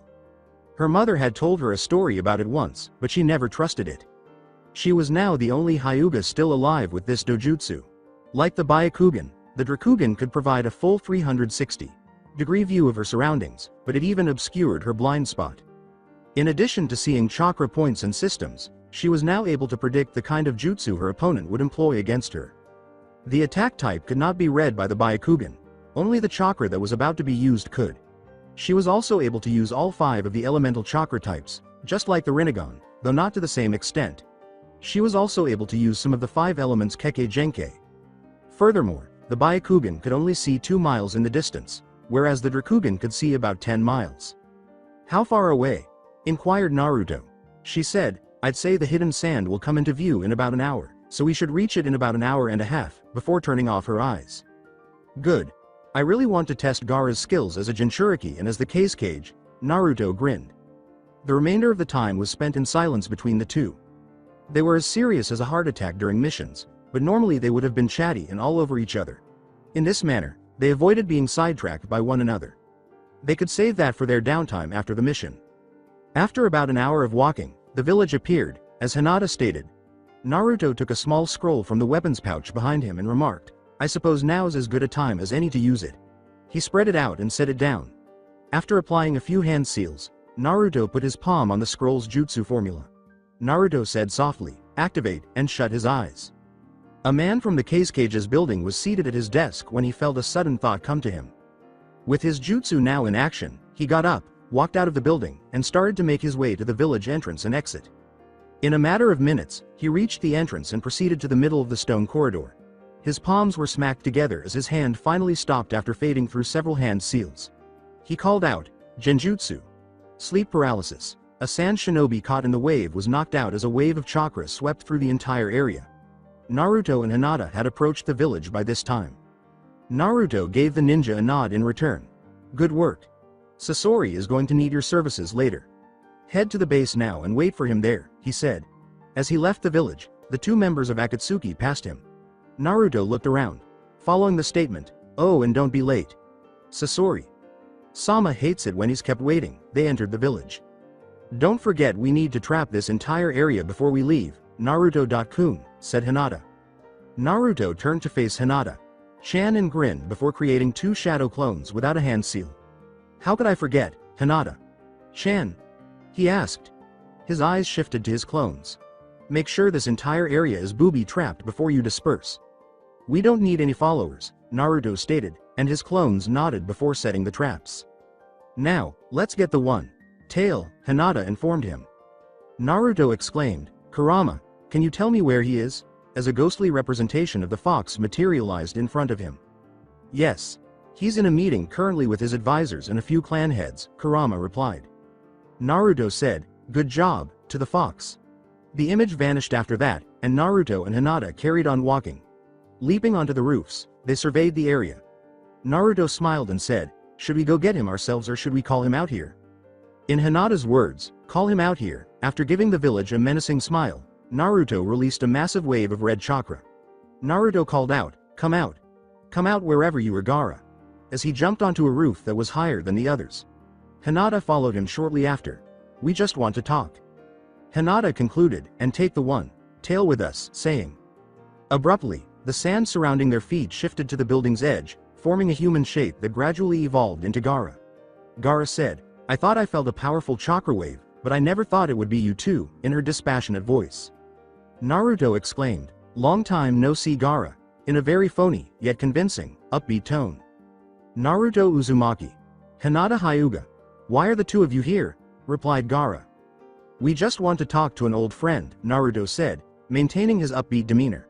Naruto's tone returned to its solemn one. Talk about the one. Tail, that is.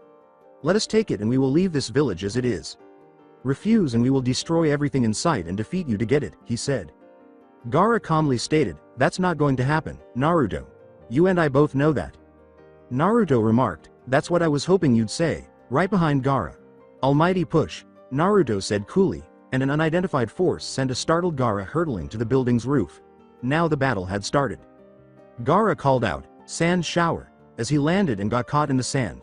Sand-based weapons of all kinds were hurled at Naruto, who applied a few hand seals. As the sand weapons struck, Naruto yelled, wind style, devastation, and swept his arm in front of him, summoning a powerful gust of wind that kept blowing. The wind wall could not advance, and none of the weapons could penetrate the wall. They were at a standstill until a swarm of tiny water balls flew toward Gaara, forcing him to break his jutsu. Hinata said, Drakugan Special Jutsu. Kekkei Genkai Copy, while gripping her fingers like a shooter. At blinding speeds, water sprayed at Gaara from the tips of her fingers. Gaara's sand molded itself into a shield that encircled him on all sides. Gaara covered his eye with his hand and said, "Third Eye Jutsu," inside his shield. Above his shield, a sand eye developed. "Let's see what you've got, Naruto Uzumaki," Gaara yelled at Naruto via his shield. Naruto responded, with pleasure, Gaara of the Sand, while performing a series of hand seals that culminated in the Tiger Seal. As Naruto called out, he blew a lot of fire from his mouth, covering Gaara's dome and spreading across the ground. "I'm gonna cook you inside of the sand. Then we are taking you with us." Fire style. Dragon Flame Bombs. The external eye was blinded by the flames that consumed it. Gaara pulled his hand away and flinched in the intense light. "Fine, we'll play that way. But I am not gonna allow you to destroy my village," Gaara replied.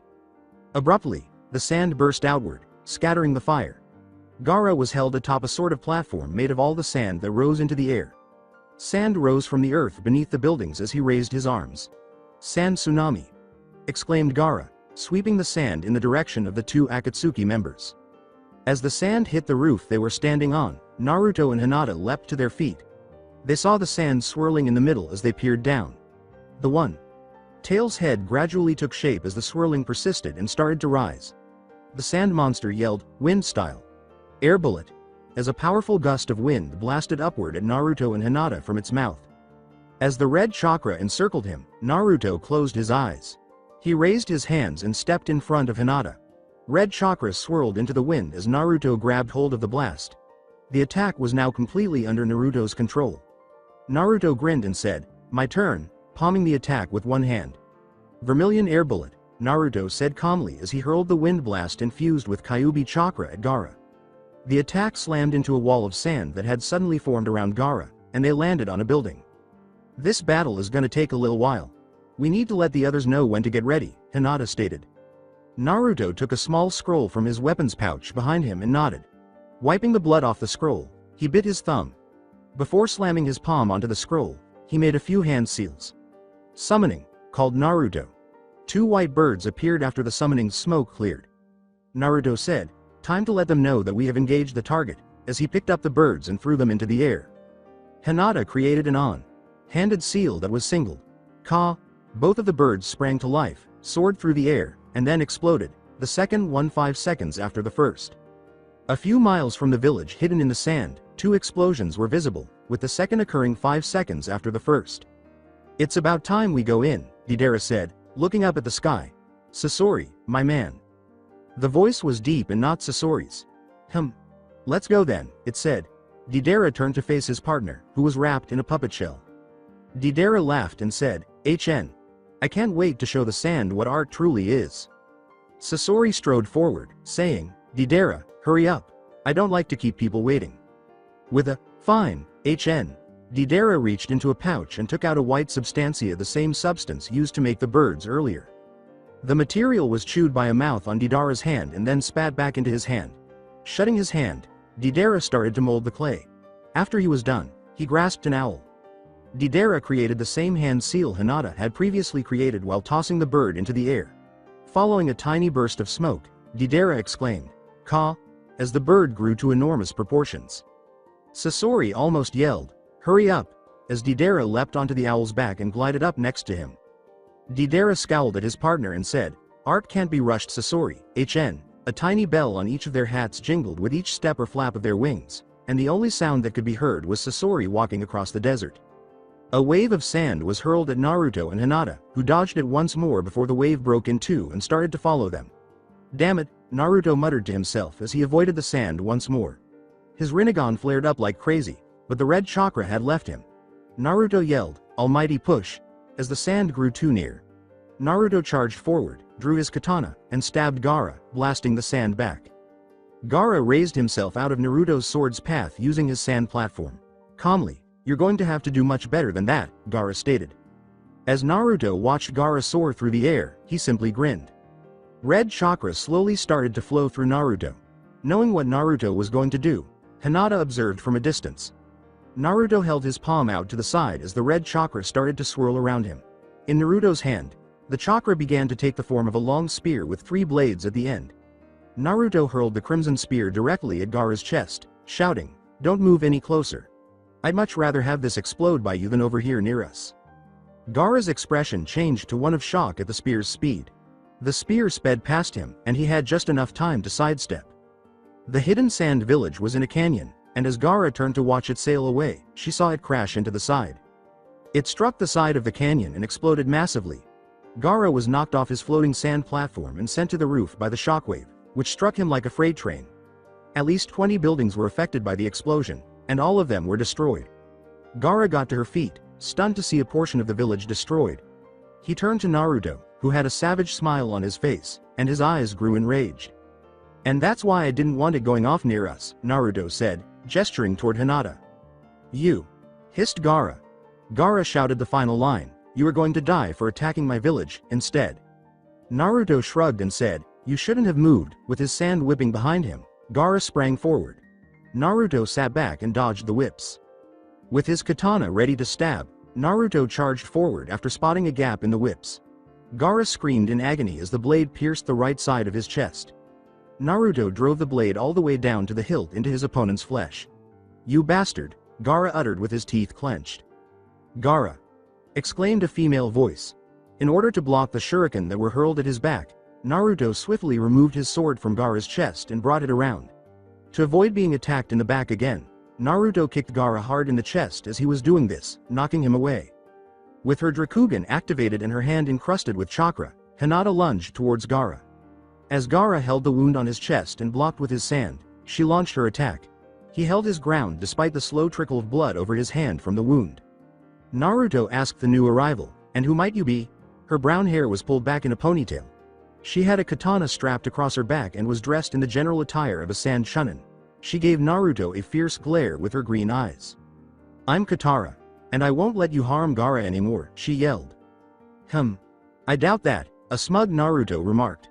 Naruto raised his katana and said, "I'm way out of your league, lil girl. Plus I'm a Jinchuriki. After only fighting against the others for so long, it would be nice to get some sword practice in," Naruto remarked, alluding to Hidan and Kisame. Katara angrily remarked, "I'm the best sword wielder in the village.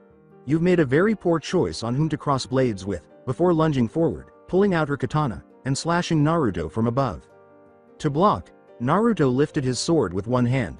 The two were separated by a blast of wind caused by the force of her attack. With a compliment, "That's quite powerful," Naruto pushed her away from him. But, before vanishing, Naruto lifted his sword in a slashing motion. Katara was startled when he reappeared, slicing her cheek before vanishing once more. He cut the other cheek in the same place when he reappeared in front of her this time. Naruto made a single on-handed seal and said, "Now let me show you how a real sword master works." Naruto whispered, "Cherry Blossom Blade Dance," as the wind grew stronger all around him. Red chakra slowly took the form of tiny flower petals as it swirled around him. As he started to vanish and reappear in various locations throughout his body, the chakra petals swirled around him and Katara. With each pass, he made tiny cuts on her body. Each of the chakra petals that swirled around her made a tiny cut on her skin before vanishing. There was a burning sensation where the petals cut her. When the petals touched Katara, she screamed. Katara managed to block a couple of Naruto's attacks, but the chakra blades still managed to cut her. After 2 minutes, Naruto stood in front of her with his sword resting on her neck, and all of the petals vanished. She was on her knees, breathing heavily. She had never experienced such suffering. Gaara's attention was immediately drawn to her screams. He turned to see her in some kind of whirlwind of red petals.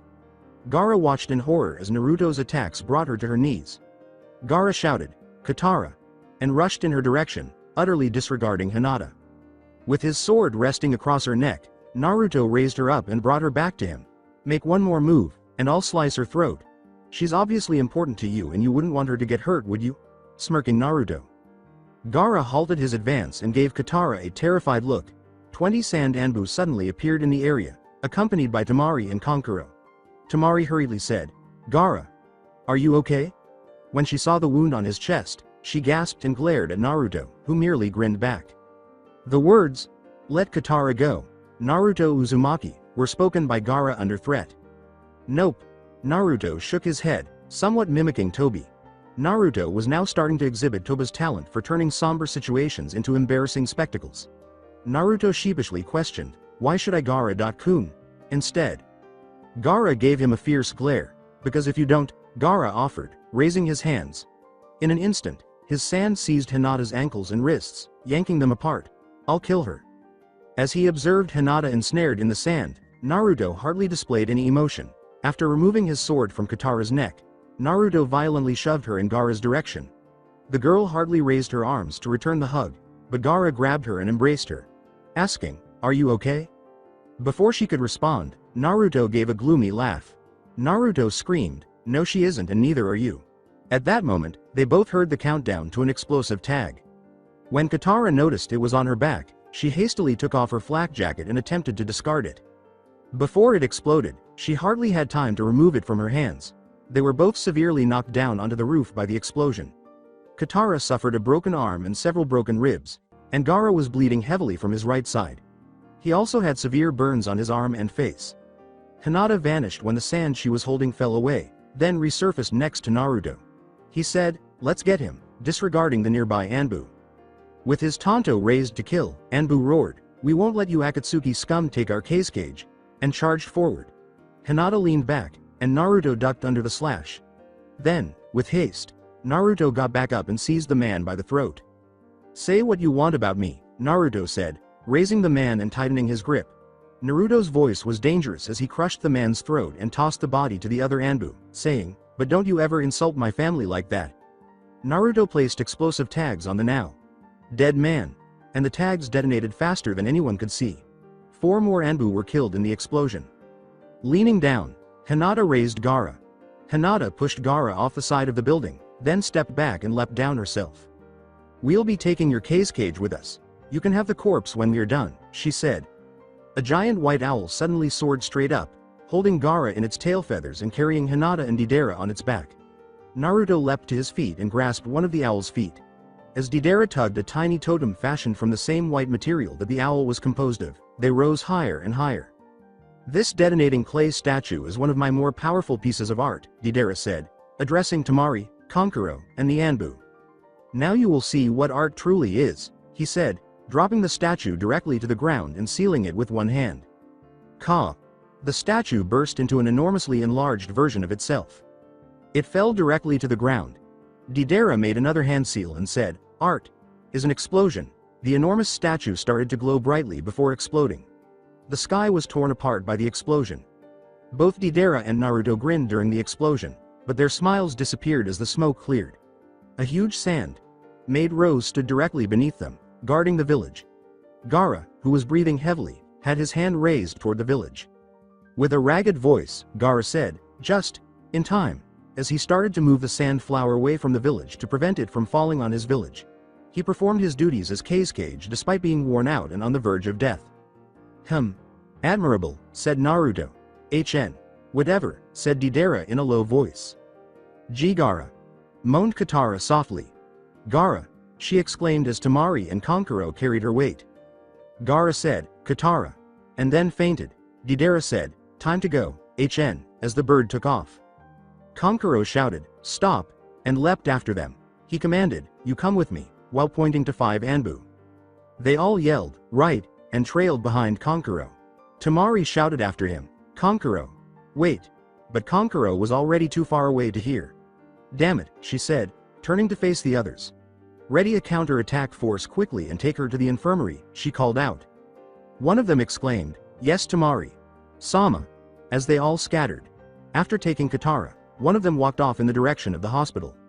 With a sigh, Temari turned to face the sky. Before jumping off the building and heading for the cage's office, Temari thought, "Kankuro, you better be safe and bring our little brother back." Sasori angrily remarked, "You're late, Deidara," as the 3 of them eventually arrived. Hinata said, "Sorry Sasori." Sama, as she leapt from the bird. Deidara grinned as he leapt from the bird. He said. "Whatever. Let's just get Gaara back to the hideout. I'm tired of this damn sand," Naruto replied. After saying, "Right," Sasori turned around and left, Naruto and Hinata trailing behind. Deidara said, "Fine," and followed them, the bird at his side. Behind them there was the sound of a huge explosion. Naruto grinned and said, "Sounds like they worked." "Well done, Naruto-kun," Hinata said with a smile. Thanks, Naruto grinned in return. For a while, the group remained silent until they heard running. As Deidara turned to face Hinata, who nodded back, the four tensed up a little. Drakugan. Calmly, she said. Her vision improved and her eyes changed.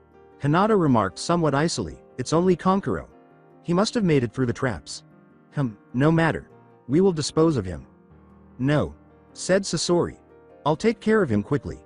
He uses my puppets after all, and it would be good to see how well he's taken care of them. Yes, Sasori.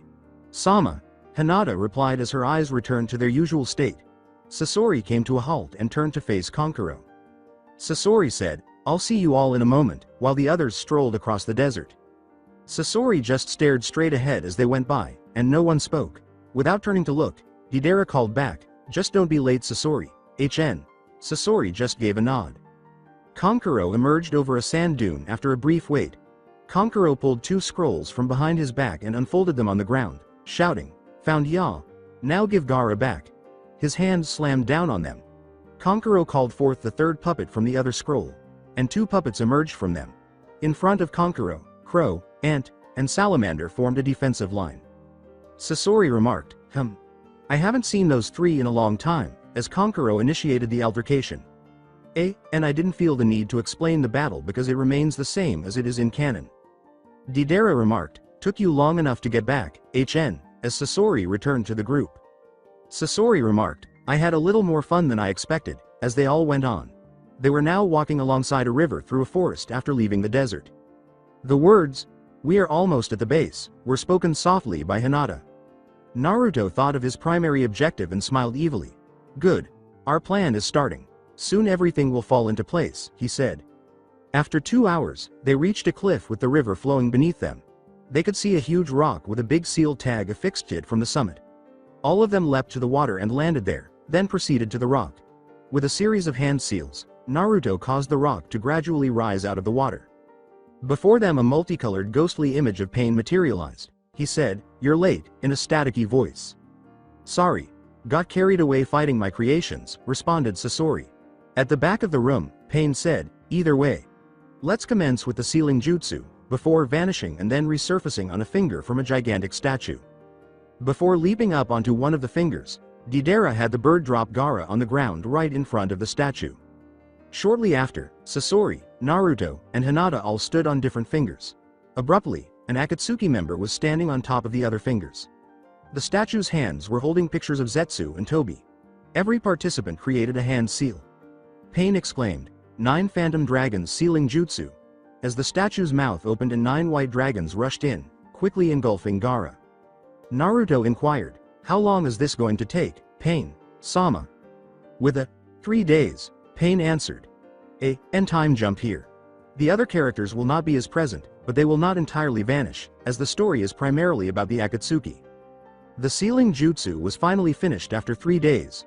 Only Hinata, Naruto, Sasori, Deidara, and an almost dead Gaara remained after the Akatsuki members' images disappeared. Deidara sat on Gaara after lowering himself from his position. Just a shell now, HN, sneered Deidara.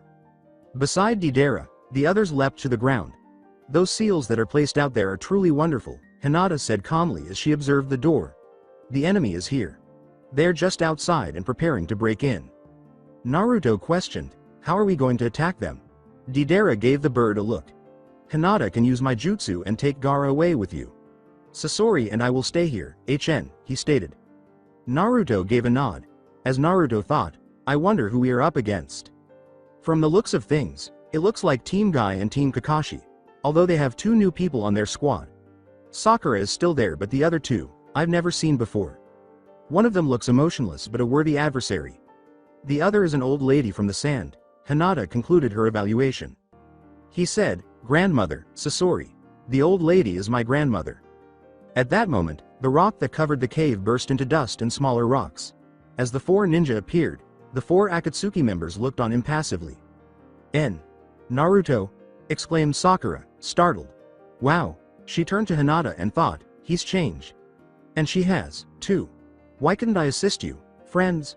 Sakura shook her head after giving it some serious thought. I can't have that kind of thinking.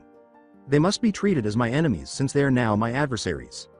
Naruto remarked, It's been a while, Kakashi. Sakura.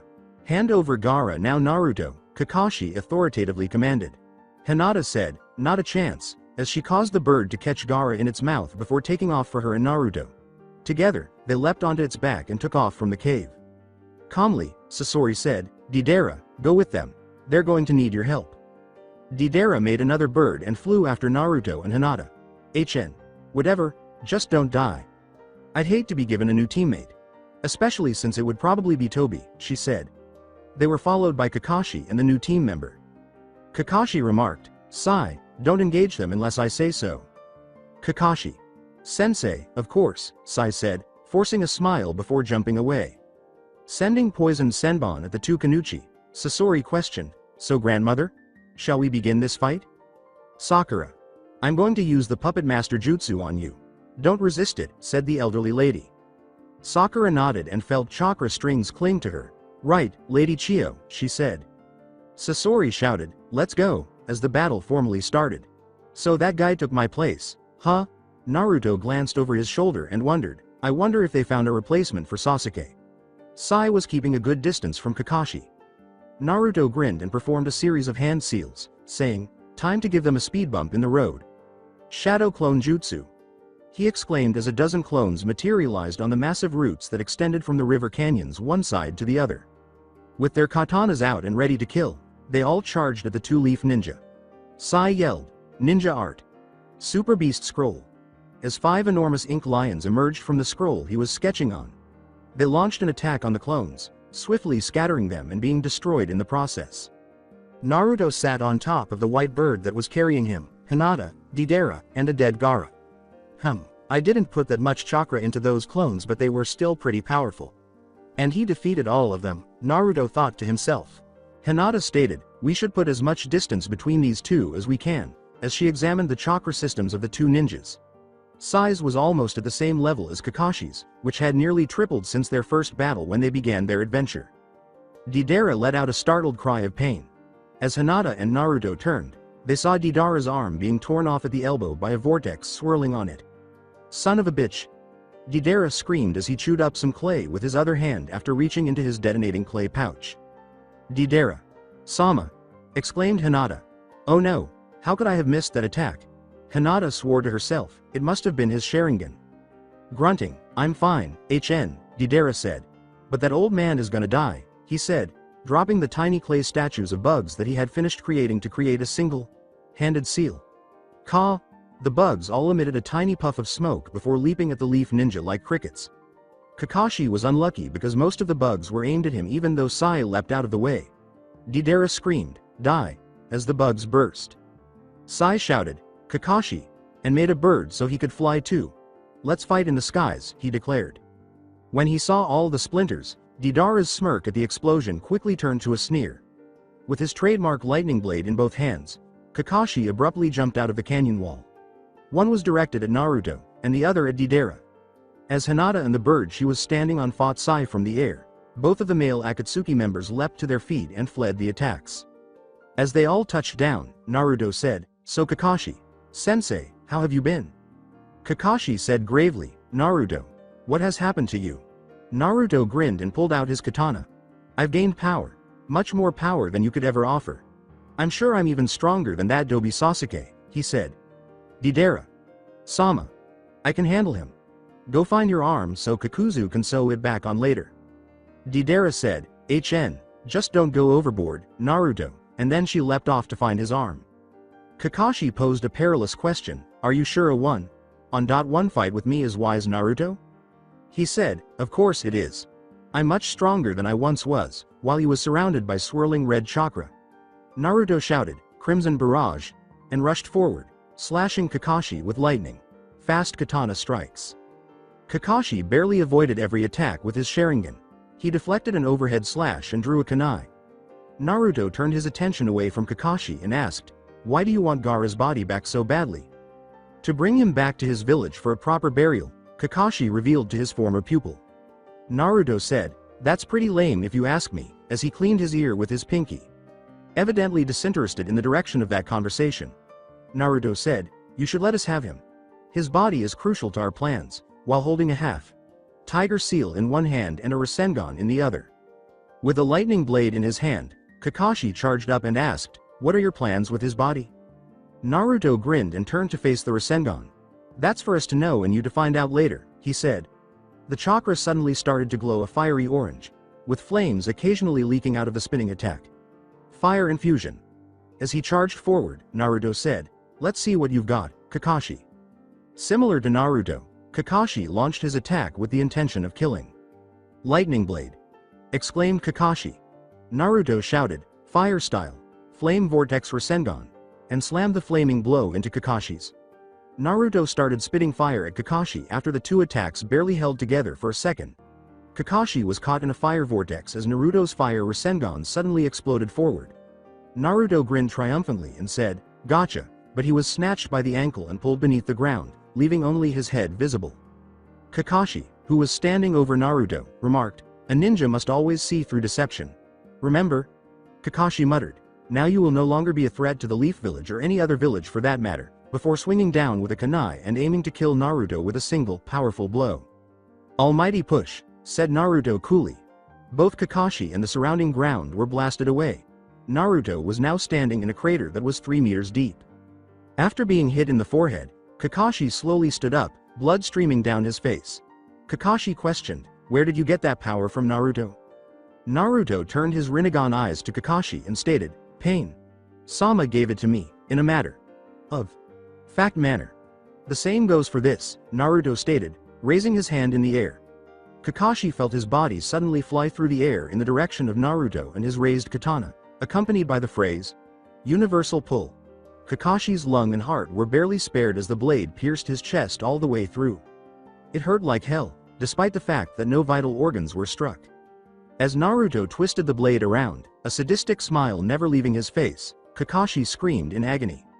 Naruto laughed and kicked the Junin in the chest. "You know, Kakashi, I think Sakura will be the first person I decide to kill when I destroy the hidden leaf," he said. Kakashi was flung off the canyon's edge and onto a root by the kick. Kakashi was stabbed through the shoulder by a sharp piece of root, making the landing difficult and painful. Naruto quietly remarked, "Pathetic," and sheathed his katana. Hinata barely dodged an ink blast aimed at her as she leapt from the sky and landed next to Naruto.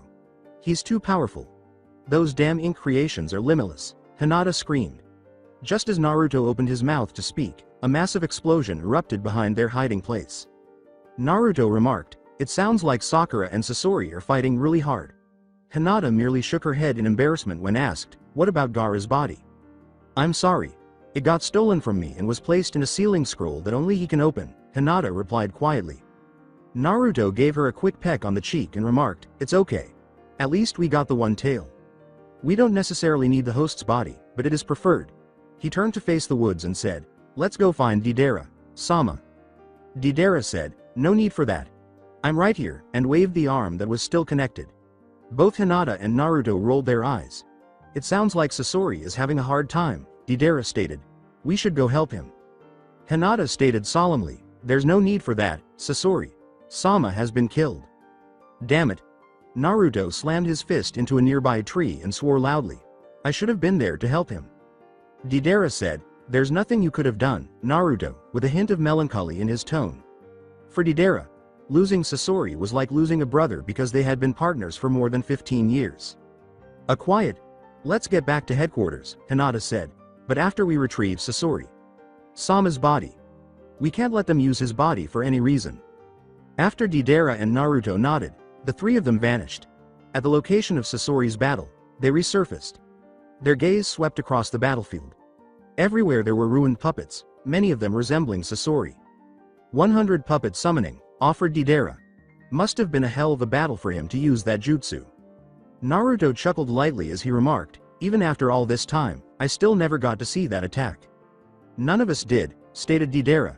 He circled the battlefield, pausing at a particular puppet. Deidara took some clay from his pouch and created a variety of clay bombs, saying, "I found the body he used mainly. But there's so many other puppets." He made a single hand gesture and tossed them into the air. Every bomb made its way to the numerous puppets and started to attach itself to them. They all three jumped up onto the crater's edge. "He was always complaining about my art, saying his was better. But art is an explosion." "Ka!" Deidara cried as the puppets were destroyed by the bombs. Such a shame he doesn't get to see my art up close and personal, HN. Naruto said, let's go home guys. While they observed the explosions, they turned and walked away from the fighting. They returned to their main headquarters a few hours later. When Hinata said, mission accomplished, shrugging, Naruto went to a table and sat down, putting his floor up idly. Well, for the most part, he said. Deidara entered his room and closed the door without saying anything. Hinata rested her head on Naruto's shoulder as she sat beside him. She let out a sigh. According to Naruto, what's wrong Hinata-chan? Sasori. Sama is actually gone. I knew one day some of us would die, but it's never when you expect it, she whispered quietly. She gave a small laugh. I honestly expected the first to go would be Tobi, she said. To himself, Naruto chuckled. Yeah, I was expecting the same thing, he replied. She said, hey, Naruto-kun? Yeah? She got up and said, let's go to bed, taking his hand and dragging herself along with him. She gave him a wink, and he looked up. Knowing exactly what she was talking about, Naruto grinned to himself. Hinata dropped her Akatsuki cloak onto the table as they entered their bedroom. She gave Naruto a wink as she turned to face him. Naruto removed his Akatsuki cloak and approached her, grinning back. He took hold of her waist, drew her close to him, and gave her a gentle peck on the lips. She sent her tongue into his mouth and groaned onto his lips. He grinned as he removed her mesh armor and tank top, exposing her breasts. Leaning down to bite her neck and shoulder where they met, he broke the kiss. She let out a deep groan at this point. She wrapped her legs around his waist as he lifted her by the thighs. Leaning up to gaze into her tender eyes, he laid her down on her back on the bed. She moved her hands up his chest and stomach, slowly putting her arms around his neck to draw him in, and he leaned down to kiss her lips. He ran his hand down her thighs while she groaned into his lips. This was always the best way for the two of them to wrap up a mission that went well. And they would take full advantage of it, until the morning, anyway. Naruto had been waiting impatiently for Pain for a few days after the battle with Gaara and Team Kakashi from the Hidden Leaf Village. Naruto disliked waiting despite the fact that Pain was his teacher. He had inherited that small quality from Sasori. For the umpteenth time in the past hour, Naruto complained, how long are we supposed to wait for? Kisame gripped Samahata and growled, would you shut up? Naruto lightly grasped his katana. Calmly, Naruto remarked, you know I'm as good a swordsman as you or better, right? Kisame raised his sword and pointed it at Naruto, saying, I'd like to see you try and beat me. Itachi uttered the dangerous words, enough Kisame. Naruto, as his Sharingan swirled. Despite glaring at him, the two of them stopped. When Pain and Konan finally arrived, Pain chose to ignore Naruto's scowl. You're late, said Naruto. Never mind that. We need to commence with the sealing of the two tails, Pain replied. All of the Akatsuki members in attendance smiled. All right, Naruto grinned. Every member there entered a kind of trance and made similar hand signals. In a cave, the holographic representations of themselves materialized on top of the fingers of the same statue that contained the one tail sealed inside. Pain remarked, good work, Hidan, Kakuzu, to the two members who were physically present. Hidan chuckled to himself. He grinned and said, it was all in the name of Lord Jashin. Kakuzu mutely uttered, whatever. All I need is money and not some stupid religion. Hidan gave his partner a fierce look. Shut up, money can't compare to something as great as Lord Jashin, Hidan shouted. Impatiently, Deidara said, let's just get on with the sealing, HN. Yes. There is still work to be done, Itachi replied. Konan and the other members turned to face the statue and sealed it with a single hand. Then let's commence with the sealing ceremony, she said. Pain uttered, 9 phantom dragons sealing. Immediately, the two tails Jinchuriki was surrounded by white chakra dragons. They started removing the Jinchuriki's body's chakra. Knowing that he might one day be inside the white ball of chakra, Naruto kept a close eye on things. He didn't care, though. His sole objective was to destroy the Hidden Leaf, and he was confident he would be successful. In the meantime, the Hokage dispatched Squad 10 of the Hidden Leaf on a mission. They were tasked with looking into reports of 2 Akatsuki members who appeared to be Hidan and Kakuzu. Shoji asked his sensei, Asuma, Sensei, do you know anything about them? Asuma just gave a headshake. The only thing I know is that they are S-ranked criminals, he stated. With a sigh, Shikamaru said, what a drag. Ino gave him a fierce look. As they made their way through the trees to the last known location of the Akatsuki members, Ino sighed, if only you weren't so lazy Shikamaru. 3 more days would pass before they arrived at their destination. They were all getting impatient and fearful of a potential conflict because they had already been traveling for 3 days. We don't know what to expect and your combination attacks could be a key factor in this fight, Asuma said, taking a drag from his cigarette. Just keep your guard up, you guys. It would be a long 3 days. He let out an inward sigh. Time jumped to the day following the ceremony for sealing. Toby and Deidara strolled down a road toward their destination. They made the decision to grab a bite to eat at a tea house. They hadn't had a satisfying meal in a day or two. As usual, Deidara was irritated with his new partner. Toby yelled, "Senpai!" to Deidara from above. "This place looks delicious." Deidara let out a groan. He wasn't sure how much longer he could put up with his partner's antics. "Whatever, HN," complained Deidara as they entered. After placing their food order, they took a seat on one of the benches outside. At that moment, Deidara had an idea. Eating would be a good opportunity to see Toba's appearance, as he had never seen him without his mask. In order to keep Deidara from seeing his face, Toby swiftly turned and ate his food after raising his hand to remove his mask. "Wow! This food is amazing, Senpai. I had a great idea to stop here and eat, didn't I?" Toby smiled broadly. Deidara said, Yeah. Just hurry up so we can go get the 3 tails, HN, hurrying through his meal. Toby exclaimed with enthusiasm, "Senpai is all work and no play. You need to lighten up, Senpai," with enthusiasm. Toby scurried away as Deidara gave a menacing growl. Deidara let out a sigh to himself. How in the world did I end up with him? He reflected to himself. His energy is too much for me to handle? The sight of Toba's orange mask in front of Deidara's face snapped him out of his reverie. Toby said, "Senpai, what's wrong?" Toby flew into the air after Deidara kicked him directly in the stomach. Toby shouted, "Senpai," as he took off into the woods. After complaining to himself, Deidara got up and walked away to continue their journey to their destination. As he came out of the trees to Deidara's right, Toby exclaimed, "Phew! I sure flew a long ways away."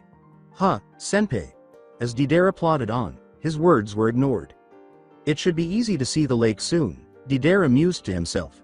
The lake did indeed appear a few minutes later. "Senpai. There it is," Toby exclaimed with enthusiasm as he ran to the lake's edge.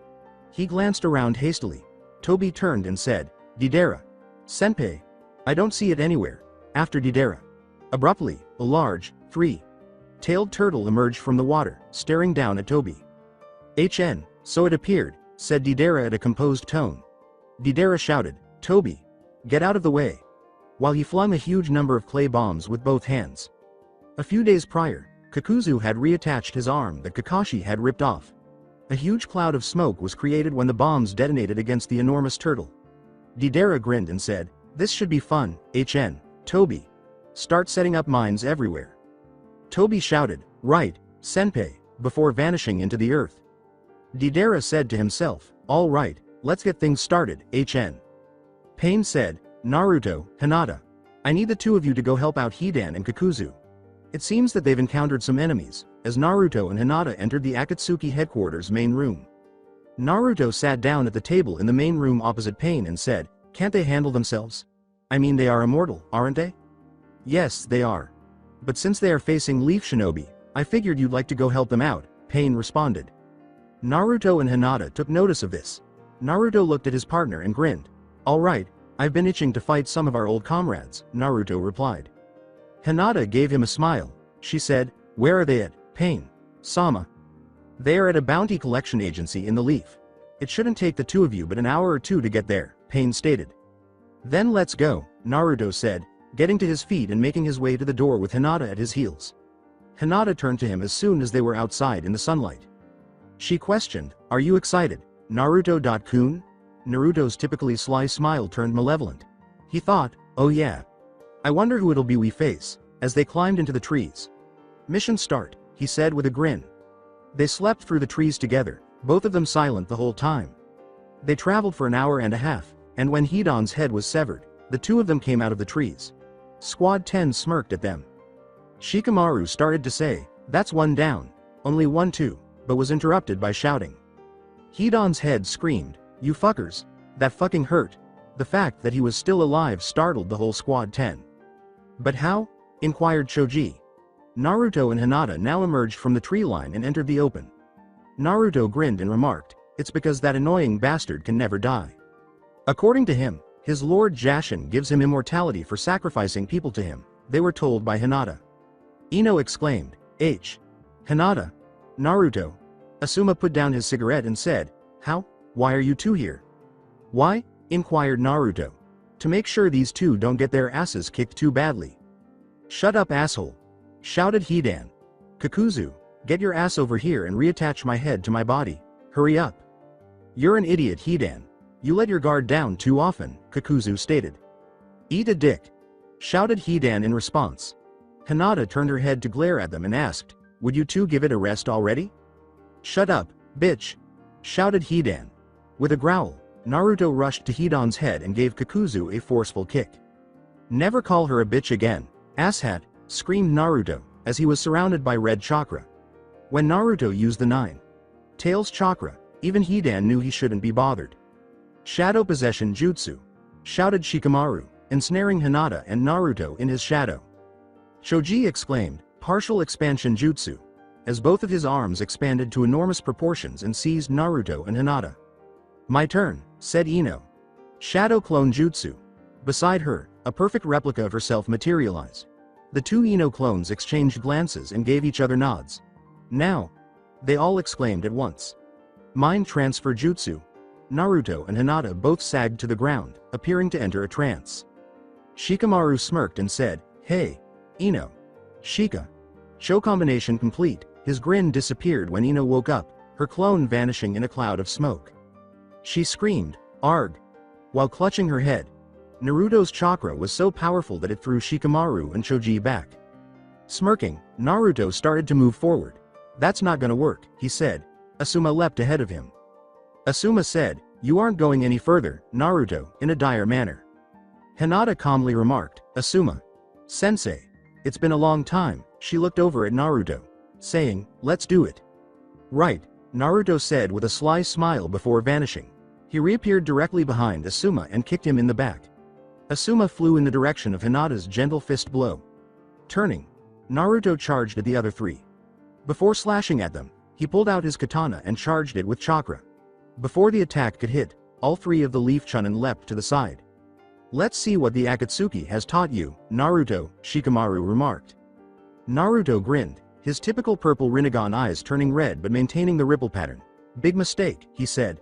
He roared, "Let's go," as red chakra surrounded him and formed a fox-like body with three tails. The background music starts to play, N Riot, by 3 Days Grace. Shikamaru leapt away as a tail almost crushed his ribs. "Troublesome," he said with a sigh. He yelled, "Shadow stitching jutsu," as his shadow raced in Naruto's direction, dividing into several shadows and emerging from the ground to stab Naruto. He avoided every shadow. With his enormous fists once more, Choji leapt in and swung them down at Naruto. The attack was intercepted by Naruto's chakra just inches before he was crushed. Naruto cried out, "Almighty push," as Choji's hands were blasted out of existence. With his sword aimed for death, Naruto charged forward. Ino deflected the blow with a kunai, blocking his attack. One of the tails that had grown out of Naruto's chakra simply knocked her away. As she hit the floor, she let out a scream. Choji shouted, "Ino!"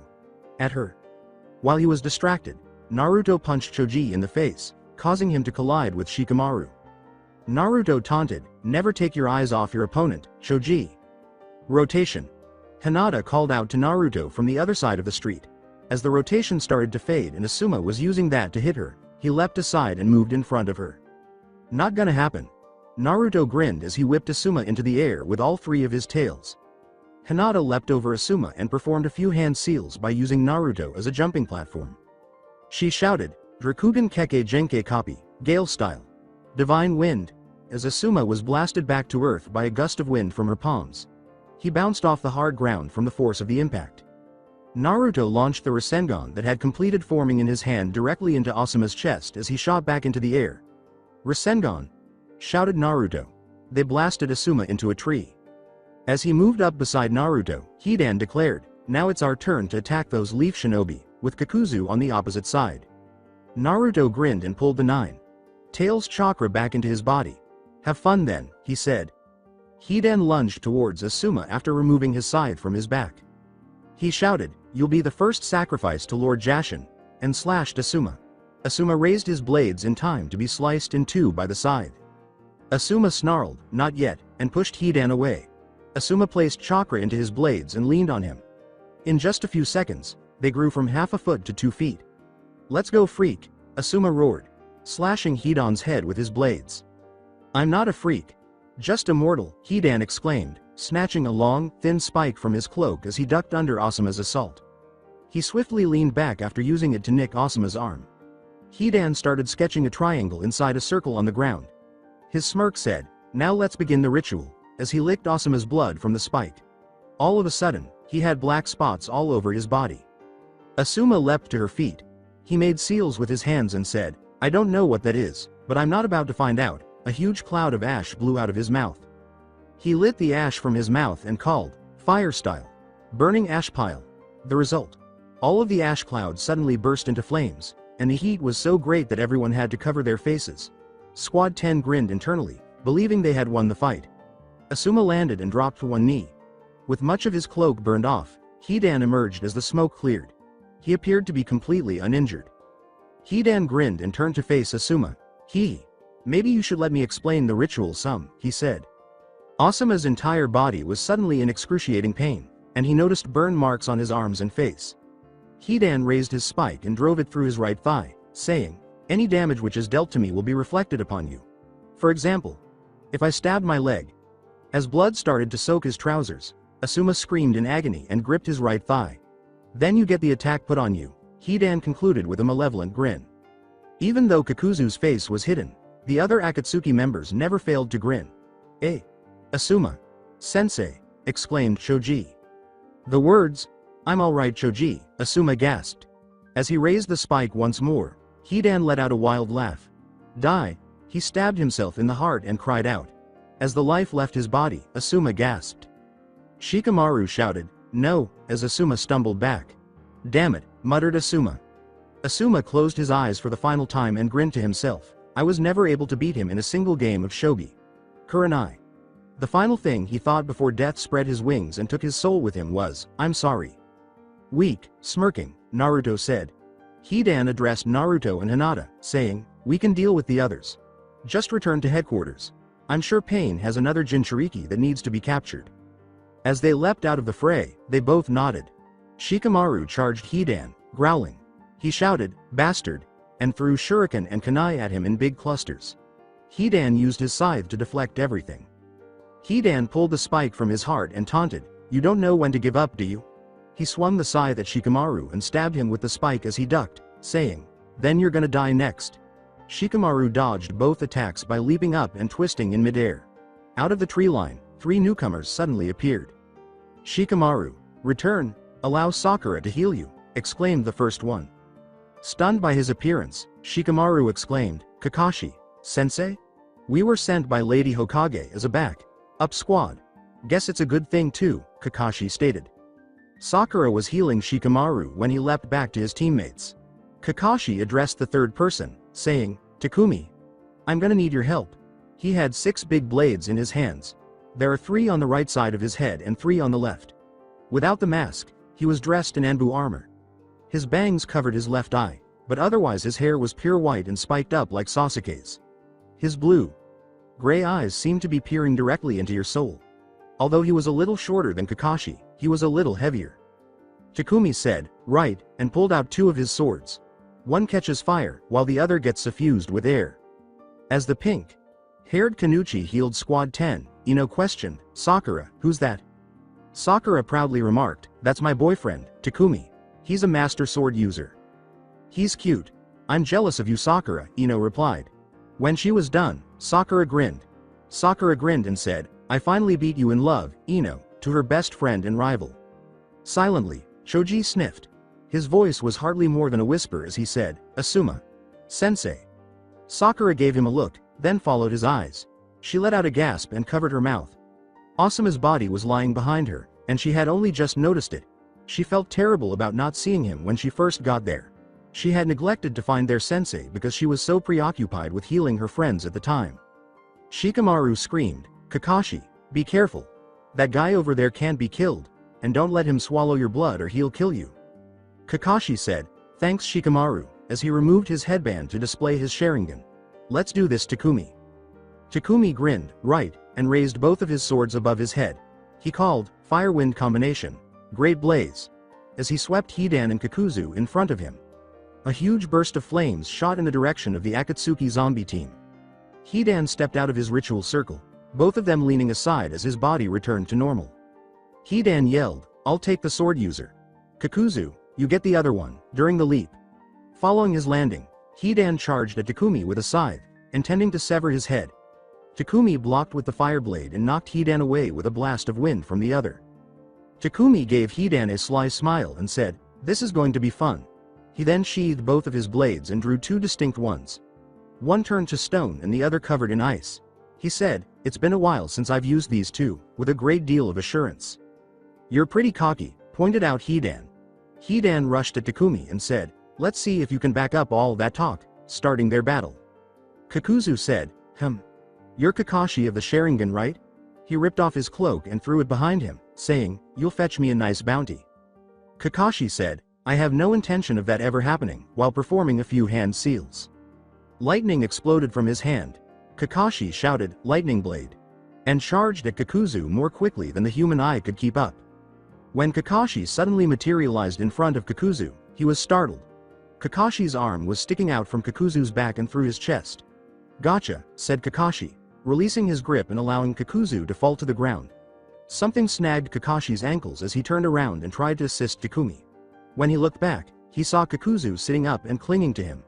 As Kakuzu lifted Kakashi up and slammed him into the ground, a smirk never left his face. Sakura screamed, "Kakashi! Sensei!" and stood up to assist him, but Shikamaru grabbed her wrist, stopping her. Shikamaru ran towards Kakashi and yelled, "Stop! I'm gonna help him. You can't afford to be injured since you're the best medic here." While kneeling next to Kakashi, he inquired, "Are you alright?" Kakashi sat up, observing Kakuzu intently, and said, "Yeah, but I thought I killed him." His back exploded in a black mass all of a sudden. From the black mass came three great beasts, each with a mask of a different color. A red mask was worn by one, a green one by another, and a purplish mask by the third. Kakuzu grinned and said, "You only killed one of my hearts." Both Kakashi and Shikamaru's eyes widened in surprise when he said, "I have a total of 5 in all." "Kakashi, I've got a plan to kill one of his hearts. As for the other 3, it'll take some time and care. I just hope that Naruto and Hinata don't show back up," said Shikamaru. Kakashi's eyes widened further as he asked, "Did you say Naruto and Hinata?" Shikamaru gave a nod. Kakashi closed his eyes and sighed. He got up and gave Kakuzu a fierce look. "All right. Let's put your plan into action. What do you need me to do?" replied Kakashi. Shikamaru commanded, "Try to get some of his blood for me." As the two of them charged at Kakuzu, Kakashi nodded. While the red masked creature opened its mouth, the green masked one floated into the air. They fired at the two-leaf shinobi with a mix of fire and wind. The attacks combined to form a massive fire wave. Shikamaru and Kakashi escaped just in time. The flames shot in Takumi's direction. Takumi stabbed the ground with his stone sword after whirling it around. He yelled, "Earth wall!" The blast of fire was obstructed by a wall of stone that rose up in front of him. He shouted, "Watch it, Kakashi!" and swung his other sword to block Hidan's scythe. "Sorry!" Kakashi exclaimed as he leapt out of the way of a lightning strike. With his kunai ready, Kakashi ran in Kakuzu's direction. The blade barely made contact with Kakuzu's cheek as Kakashi swung it. "Bastard!" Kakuzu snarled, addressing Kakashi with his fist. "Die!" he screamed, lowering his fist. Shikamaru was thrown the kunai by Kakashi. "Here, Shikamaru!" Kakashi shouted, leaping out of Kakuzu's grasp. Shikamaru retrieved a tiny metal vial after catching the kunai. As Shikamaru dripped the blood into the vial, he thought, "Thanks, Kakashi." Shikamaru glared at Hidan, who was being pushed back by Takumi's sword attacks, saying, "And now to kill that bastard." Takumi shouted, "Ice style, sheer cold," and blasted Hidan's head with ice. The blast of ice struck a portion of his face. Hidan's face froze and he screamed in agony. "You fucker! That hurt!" he screamed, hurling the spike at Takumi like a spear. Shikamaru threw the vial at the spike while clenching his teeth. In an attempt to leap clear of the spike, Takumi gasped. Takumi snarled, "Damn it!" as the spike rubbed against his cheek and a warm liquid ran down it as well. Hidan's laughter reverberated throughout the room as a chakra string pulled the spike back to him. His body changed once more as he caught his spike and licked the blood. Stained end. Hidan drew the symbol from earlier on the ground and yelled, "Time for you to die, sword wielder." Takumi grinned. Takumi assertively stated, "Whatever you're going to do won't work because I have no intention of dying today." Hidan laughed as he stabbed himself in the stomach and grinned, "I hardly think so, brat." He shouted, "Now you'll die." With a gasp, Takumi fell to his knees. Hidan gave a loud cackle. Sakura let out a gasp. No. She let out a loud cry.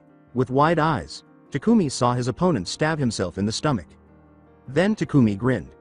Takumi stood up, sheathed his swords, and pulled out the final two. "I don't know what it was you were planning there, buddy," he said. "A layer of water covered one, and mud covered the other. But like I said, it won't work." Hidan gave a scowl. He growled and stabbed himself once more, this time in the heart, saying, "Stop trying to act tough, asshole." During an attack, Kakuzu abruptly faltered, allowing Kakashi to kick him away. Kakuzu screamed, "Hidan, you bastard, what the hell are you doing?" Hidan questioned in confusion, "What are you talking about?" Kakuzu shouted angrily, "You just stabbed one of my hearts." Shikamaru let out a soft sigh. "I made it in time," he reflected. Takumi shouted, "Water-earth style. Mudslide," as he combined the downward arcs of both swords. From the tips of the blades came a massive mudslide that rushed toward Hidan. Hidan leapt up and out of the mud, but he was caught by his foot before he could escape. Hidan screamed, "Let go of me, asshole," as the mud abruptly solidified. "Not a chance," smirked Takumi. Ino observed that he had a somewhat Sasuke-like attitude. Ino questioned her rival, "Where did you meet him, Sakura?" "Anbu Corps. He was one of Tsunade's personal guards until he decided he didn't want to retake the Anbu application and go back to being a Junin," Sakura said. "Lucky," complained Ino. Ino said, "We should go help them," and began to walk. It was Shikamaru who stopped her. "No, let the two of them handle this. We'll only get in their way," he replied. Takumi was holding his swords in a kenjutsu stance, and Kakashi was holding another lightning blade. As he ran toward Hidan, Takumi remarked, "To be honest, I was never very good at kenjutsu, but I'm not too bad with it." He drew his water-splattered sword and struck Hidan in the head. Hidan lunged at Takumi with his spike after blocking with his scythe. When Hidan broke his foot free of the mud, he roared, "This time I'll make sure to get your blood." Kakashi dodged Kakuzu's lightning strike and then stepped into the line of a fire and wind combo attack. Abruptly, a wall of earth rose in front of him, and a wall of water rose behind him. From his position, Takumi shouted, "Watch your back, Kakashi." "Thanks for that," Kakashi said, leaping at the lightning. Masked creature with his lightning blade raised. Kakuzu couldn't see Kakashi because he was moving too quickly from behind the earthen wall. The terracotta mask was totally destroyed when struck by a lightning blade. The other two creatures leapt up and landed behind Kakuzu, who gave a fierce growl. Suddenly, a great number of black tendrils emerged from the confines of his back, and his entire body started to change. The creatures and tendrils combined to form a single, massive mass. As they roared, the masks appeared to glare down at Kakashi with a fierce expression. Naruto abruptly stopped on a tree limb and asked, "Did that sound like Kakuzu's masks to you, Hinata?" In the direction he and Hinata had been running, he turned around. When the starbursts appeared in her eyes, she said, "Yes, it did. Hold on, I'll check." Rakugan. It would seem he's been forced to fuse the masks with himself. He only has 2 hearts left. And that would be because he's facing Kakashi Hitaki. Hidan is facing some other leaf shinobi who I've never seen before. "Kakashi, huh?" murmured Naruto. He started back in the direction they had just come from, saying, "Hinata. Let's go back. We might be able to provide some last-minute assistance to Hidan and Kakuzu." Her words, "Yes, Naruto-kun," came after him. Naruto muttered, "I just hope we don't get there too late," as Rinnegan flailed. A fire wind attack from the masks caused Kakashi to leap away. Everywhere he went, black tendrils whirled around him, threatening to kill and capture him. As he laughed evilly to himself, Kakuzu remarked, "I really want your heart, Kakashi Hitaki. You have some pretty useful jutsu that I could use." "Not gonna happen," Kakashi declared perilously while performing several hand seals. He yelled, "Water style. Water dragon jutsu." A huge water dragon rose up from the ground, spun protectively around Kakashi, and then charged at Kakuzu. In just a few seconds, Kakuzu destroyed the dragon with a blast of wind. Takumi raised his sword above his head as the fighters were doused with water. He exclaimed, "Water style. Water senbon," as the rain quickly turned into senbon that pierced both adversaries. "Now water style. Infinite rain." He swung his sword upward, shouting. Soon after the sky grew gloomy. Rain started to fall. Hidan returned his glare as he did. When Kakashi told Kakuzu, "Your fire attacks are useless now." Kakashi then launched a brief fire attack at Kakuzu after the latter smirked and threw a gust of wind around him. "There's always a way around such trivial things," he grumbled. Sheathing his mud-covered sword and drawing the ice sword, Takumi screamed, "Not when you can't use your jutsu anymore." Water style. Water prison jutsu. After driving the water sword into the ground, water gathered around Kakuzu and Hidan. He shouted, "Freeze!" as he swung the ice sword before him. Within seconds, both water prisons froze. Takumi said, "Now to end you," and hurried over to Hidan with his sword up. He and Hidan struck the ice prison, breaking it. Except for his still cursing head, his body was all over the place. Hidan screamed, "You fucking asshole. I hope you fucking die." Takumi simply gave the talking head a sneer. "You talk too much," he said, reaching into his Junin vest and removing a scroll. He placed Hidan's head on the paper after grabbing it. "Don't you fucking put me in a storage seal, you worthless piece of shit," Hidan screamed. "Seal!" exclaimed Takumi. A sealing formula appeared on the paper, and Hidan's head vanished. Takumi wrapped a sealing tag around the scroll after rolling it up. He began producing a lot of hand seals. Takumi exclaimed, "Blood seal," as the sealing tag briefly illuminated before returning to its usual state. The words, "Good work Takumi," were spoken by Kakashi. Takumi put the scroll in his jacket and bowed slightly. "My pleasure," he said. "Now he's all that's left." Kakashi turned back to Kakuzu and the ice prison that surrounded him. Kakashi remarked, "This fight ends here," as he charged his lightning blade. The prison of ice started to tremble a little. Everyone froze when they heard Kakuzu laughing from inside the prison. Kakuzu roared, "You think that this can hold me?" as the ice prison burst open. They all protected their eyes from the ice fragments. Standing between Kakuzu and the others, Takumi raised his swords in a defensive stance, while Kakashi stood next to him, his lightning blade poised to strike. Kakuzu walked forward with a sneer on his face and a slight pant. "You fools really know how to piss me off," he said in a risky way. Takumi shouted, "Everyone get back," to the others. He said, "You ready for this?" to Kakashi. Kakashi answered, "Yeah. Let's take this guy down," and then he and Takumi charged forward. With both masks open and launching an assault, Kakuzu roared as he charged forward as well. Kakashi and Takumi were directly in the path of a blast of fire and wind. Takumi clenched his jaw and stopped, then ducked. He was aware that Sakura and the others would be directly hit by the attack if he ducked. He raised his swords and leapt in front of Kakashi. He yelled, "Water style! Water wall!" while arcing his water sword upward. To create a barrier of protection between him and Kakashi, water rose up and curved away from him. Both attacks were cancelled when the attack hit the wall. The fire's impact on the water wall produced a lot of steam. When Takumi noticed the second attack approaching, his smirk quickly disappeared. Both of his swords flew from his hands as Sakura and the others knocked him back after striking him in the chest. Suddenly, from beneath Kakashi, one of Kakuzu's hands sprang up from the floor and seized his throat. Takumi's other hand pierced the earth and seized his throat. Lifting both Leaf Shinobi into the air, Kakuzu started to drain their life. Kakuzu laughed and said, "Your hearts are mine." Sakura shouted, "Shinero," and rushed toward Kakuzu, her fist raised. "Sakura! Don't!" Takumi exclaimed, gasping for breath. Kakuzu smiled as he hit Sakura with a combination of wind and fire. With a sly smile, she leapt forward and twisted to the side of the assault. She approached Kakuzu for a few inches before slamming her fist into his face. He was thrown back into the trees by her punch, losing his hold on Takumi and Kakashi as he flew. Takumi and Kakashi both landed roughly on the ground. The majority of their energy was expended during the battle, and they were on the verge of passing out from Kakuzu's iron grip just now. Takumi sat up and coughed a little. "Bastard," he rubbed his throat and coughed. As Kakashi sat up, Sakura said, "Kakashi. Sensei, are you alright?" "Yeah. I'm alright Sakura," Kakashi said, partially coughing. She hurried over to give Takumi a firm hug after nodding. "You baka," she said in a whisper. "How stupid are you?" Takumi said, "Stupid enough to make you worry about me," with a little chuckle. "Jerk," she said with a small smile before getting to her feet. "Now it's my turn to fight," she declared, clenching her fist and pulling her glove up her hand further. Sakura placed both of Takumi's swords on her shoulders after picking them up from where they were lying. Sakura informed Takumi, "I'm going to borrow these for a few moments."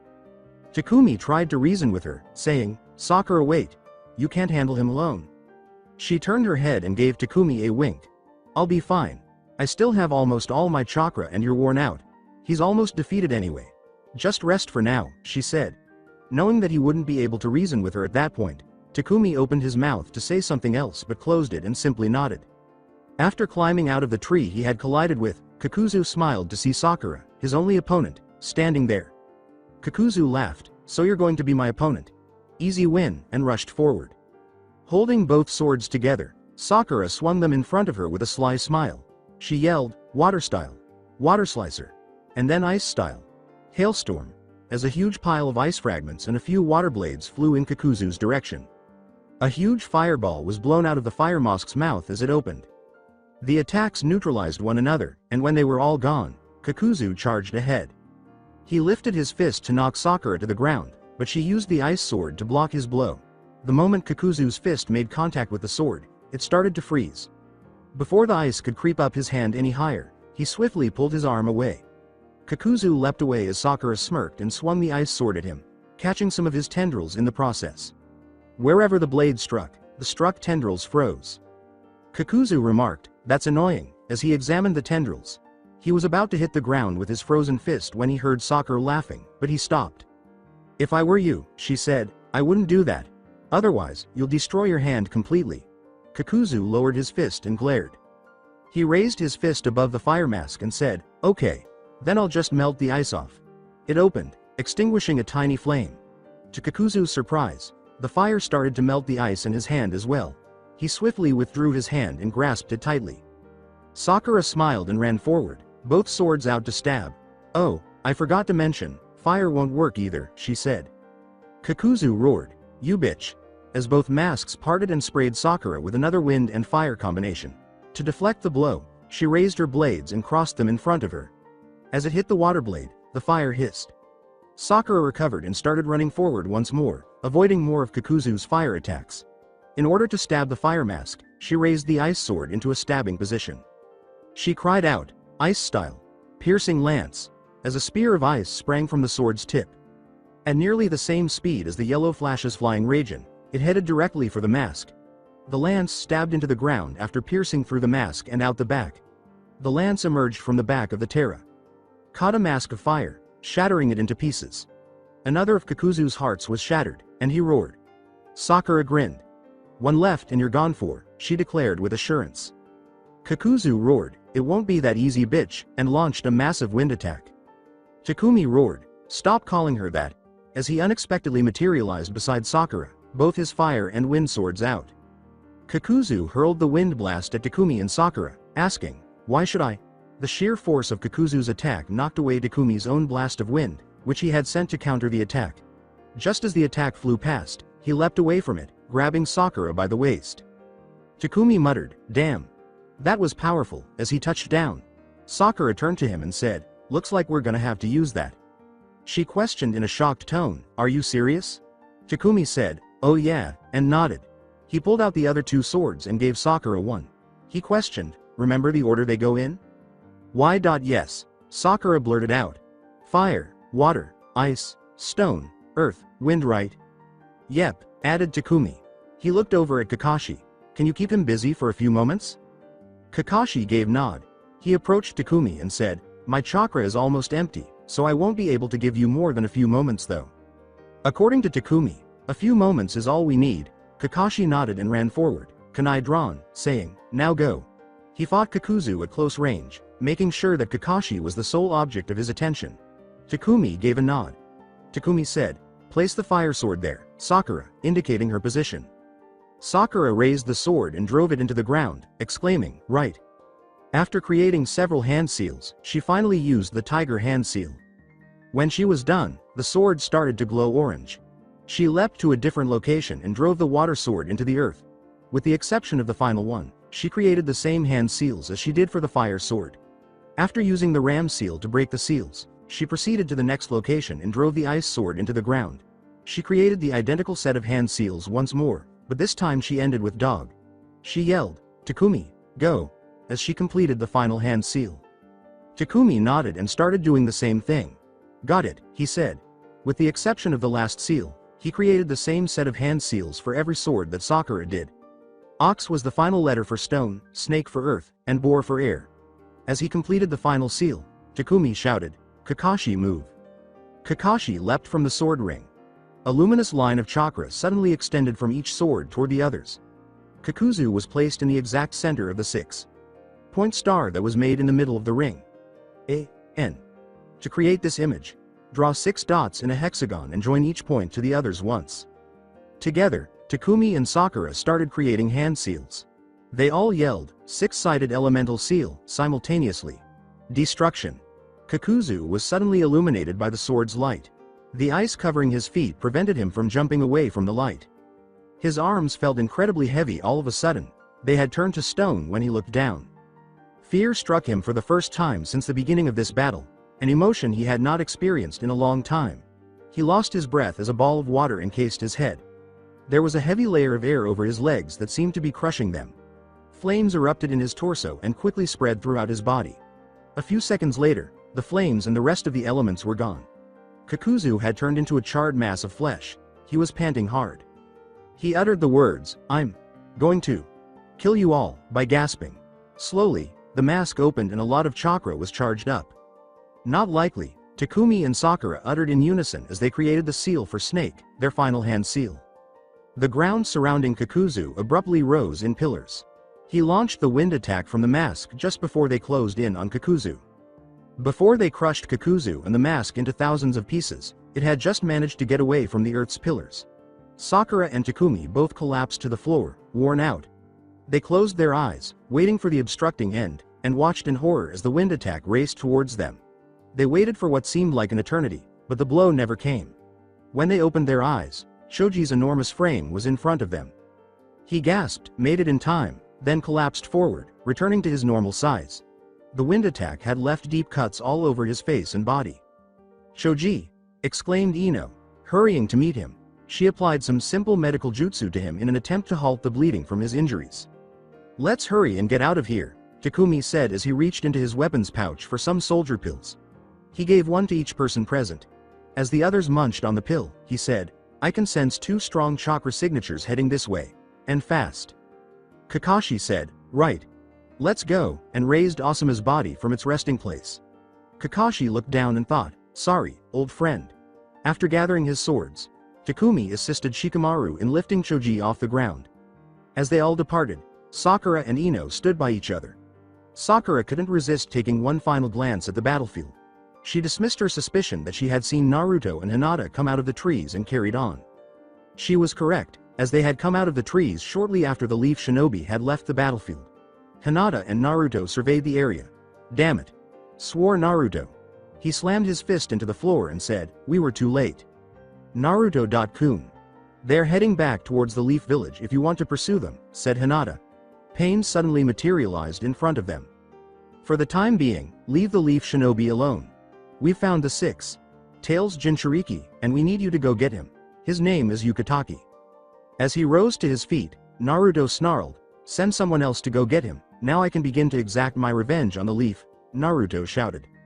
"We need the Jinchuriki right now," Pain said, raising his hand. "The only remaining team is you two. Tobi just informed us that Sasuke Uchiha had killed Deidara. And at one of the Uchiha's former hiding places, he is currently on his way to Itachi." "Sasuke? Deidara was killed by him?" Pain just nodded when Hinata asked in shock. Naruto muttered, "That bastard. All right. To get the 6-tails, we'll go. However, we intend to demolish the Hidden Leaf Village after that." "Good," Pain replied. "I'm going to be sending Tobi with the 2 of you on this mission." Naruto and Hinata both perspired. "Really?" Naruto remarked, "Send him with Zetsu. The bastard is really annoying." "He is, indeed. However, Zetsu is currently occupied," Pain stated, "and Kisame is accompanying Itachi to ensure that Sasuke and he are the only ones engaged in combat without any outside intervention. Konan and I are getting ready to take on Jiraiya Sensei shortly." The name of his former sensei made Naruto's ears perk up. "Jiraiya, huh? Please send him a message from me. Inform him that there is nothing he can ever do to stop me from killing his beloved Tsunade." Naruto smiled slyly. "The Jinchuriki is in the land of rice paddies," Pain said, nodding. After saying, "Go there now," Pain vanished. Naruto said, "Let's go Hinata-chan," and then he and Hinata walked down the street. Naruto-kun, please relax. Hinata took Naruto's hand and remarked, you're too tense. When Naruto felt Hinata's touch, he relaxed after realizing that every muscle in his body was tense. Thank you, Hinata-chan. I can't wait to reach the Leaf Village and demolish it at last, Naruto muttered. Naruto-kun, I understand. And we will. Hinata gently squeezed Naruto's hand and said, let's just get the 6 tails for now. Naruto gave her a smile and said, all right. Fighting the 6 tails could be extremely difficult because he specializes in water style ninjutsu. Naruto told her, I'm not as good at lightning style as I am with the others. It will be all right, I'm sure. Hinata remarked, you should be able to defeat him quickly enough if you use the 9 tails chakra. True enough, he said, putting an end to the conversation. The two of them leapt into the trees and headed for the land of rice paddies, which took a few days to reach. They put on the straw hats they had brought with them and entered a town, where they ordered a couple cups of tea and sat down to listen to the people chatting among themselves. How is harvesting going? How lovely the weather is today. Have you heard anything about that newcomer to town? Naruto moved in his chair and listened more intently to the previous exchange. Indeed, but what about him? The second individual inquired. I hear he's been hanging around the young lady's home lately, said the initial. A third person remarked, I'm sure her parents would be furious if they were still around. Yes. The first one said, but that Yukitaki sure helps her out and she looks up to him like an older brother. Naruto and Hinata exchanged a quick look, felt the table move slightly to the side, and jumped a little when they noticed Tobi seated there. Tobi, said Naruto. Yes, I'm present, as usual, Tobi said with enthusiasm. With the money for the tea on the table, Naruto said, you're a loud mouth, Tobi, and said, let's go. We need to apprehend a Jinchuriki. Hinata got up and escorted Naruto out, with Tobi at his heels. So, Naruto-kun, where are we going? Tobi exclaimed. How many times have I told you not to say my name with the honorific? Naruto moaned at the honorific that Tobi had added to his name. Tobi scampered away at Naruto's voice and shielded his head in a protective manner as he spoke in a dangerous tone. You won't strike me the way Deidara Senpai did, will you? Tobi asked hastily. Naruto complained, I might before this day is over. They both knew all too well that if they disagreed with Hinata while on a mission with her, it might be bad news, so she said sharply, let's just find the Jinchuriki and get it sealed, which silenced them both. Naruto muttered, all right, Tobi, you're going to set up landmines that will only energize when his chakra strikes the ground. I need you, Hinata, to keep an eye on his chakra and use the necklace to let me know what he has planned. I'll fight him by going into tailed beast mode. As they walked, Hinata and Tobi nodded. I'll look for the chakra signature of the 6 tails, Hinata said, turning on her Drakugan. She remained silent for a while before turning off her eyes. He's about 6 miles south of town, Hinata said. He's also with a girl. I'm confident we can easily get her away, even though she might be a bit of a problem. You know, take advantage of Toba's talent to get her away. All right. Let's go, Naruto said, jumping up into the trees. Tobi and Hinata followed suit silently. The trio leapt through the trees in silence to their destination.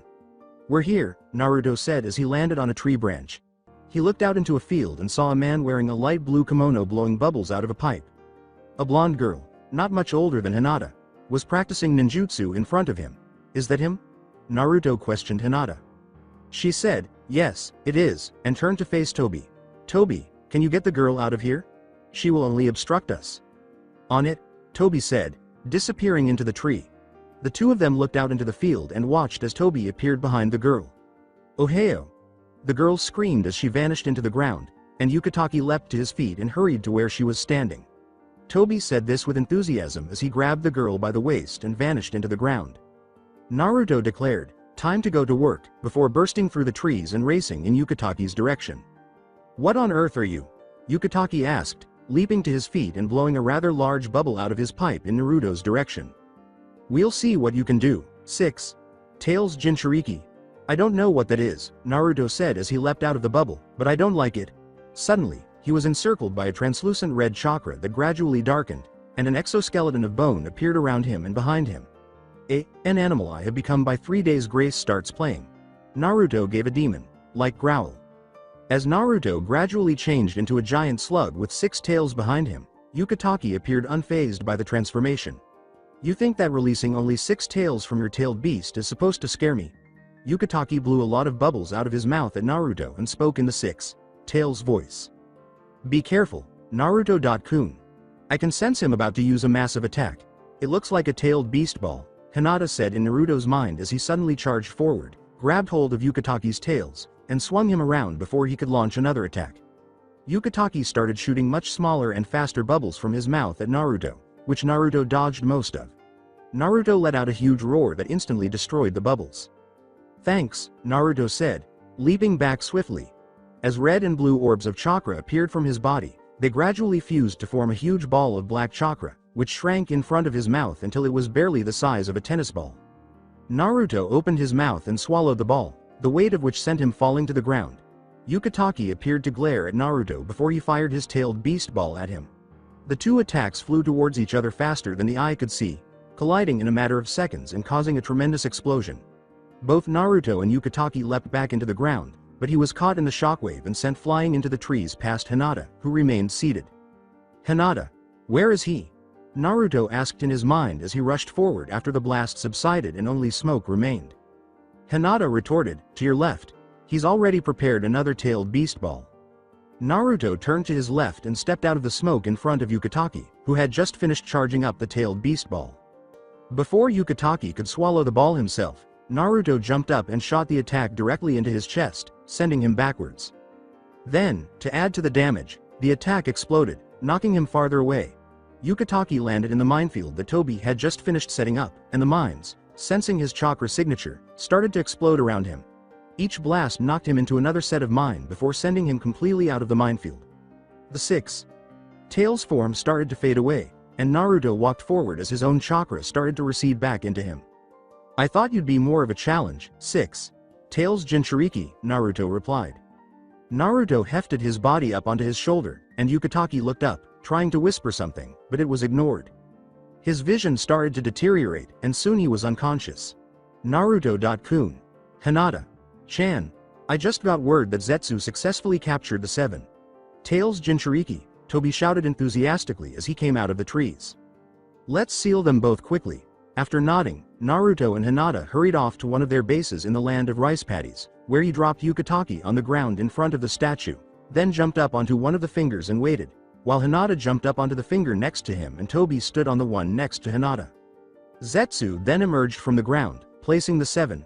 Tails Jinchuriki next to Yukitaki, who then jumped up onto another finger, and 3 other fingers displayed holograms of Pain, Konan, and Kisame. Does this imply that Itachi was killed by Sasuke? Naruto inquired. Yes, Pain said, nodding. Itachi has passed away. The only people left are us. However, we succeeded in getting Sasuke to join the Akatsuki and pursue Jinchuriki, the 8. Tails. Pain. Sama, are you certain that was a smart move? Naruto inquired. We need him to pursue the 8. Tails while we travel to the Leaf, though it wouldn't be my first choice. We must also take Hidan's head away from them. He is aware of what they would desire. Pain started the sealing ceremony by saying, Sasuke and his team can get the 8. Tails for us while we go to the Leaf. 9 Phantom Dragons sealing. It took the 7 of them a week to seal both tailed beasts, and another week to fully recover from the sealing. The sealing of the 9 Phantom Dragons was a very taxing jutsu for its users. The only person who could have likely used it alone and not experienced its effects would have been Madara Uchiha, but he was believed to have been killed long ago at the Valley of the End. When Naruto woke up that morning, he was pacing in his room because he had heard about Jiraiya's death during the sealing ceremony, and he was eager to get to the Leaf because, with Jiraiya gone, there would be one less threat against him and Hinata when they went to destroy the Hidden Leaf. Naruto-kun. Why are you feeling so nervous? We will soon be able to achieve our objective, Hinata inquired. We simply have to wait a bit longer. I know, Naruto said, glancing at her, but now I want to do something. As calmly as he could, Naruto stated, everyone has already recovered. Hinata sat Naruto down and kissed his cheek, saying, Pain lost one of him when facing Jiraiya and they had to get another body to use. It'll still be another day or two before they arrive here, so why don't you relax and come to bed, Hinata said, whispering in his ear and lightly licking it. Naruto shivered when she touched him, and he turned to face her with lustful eyes.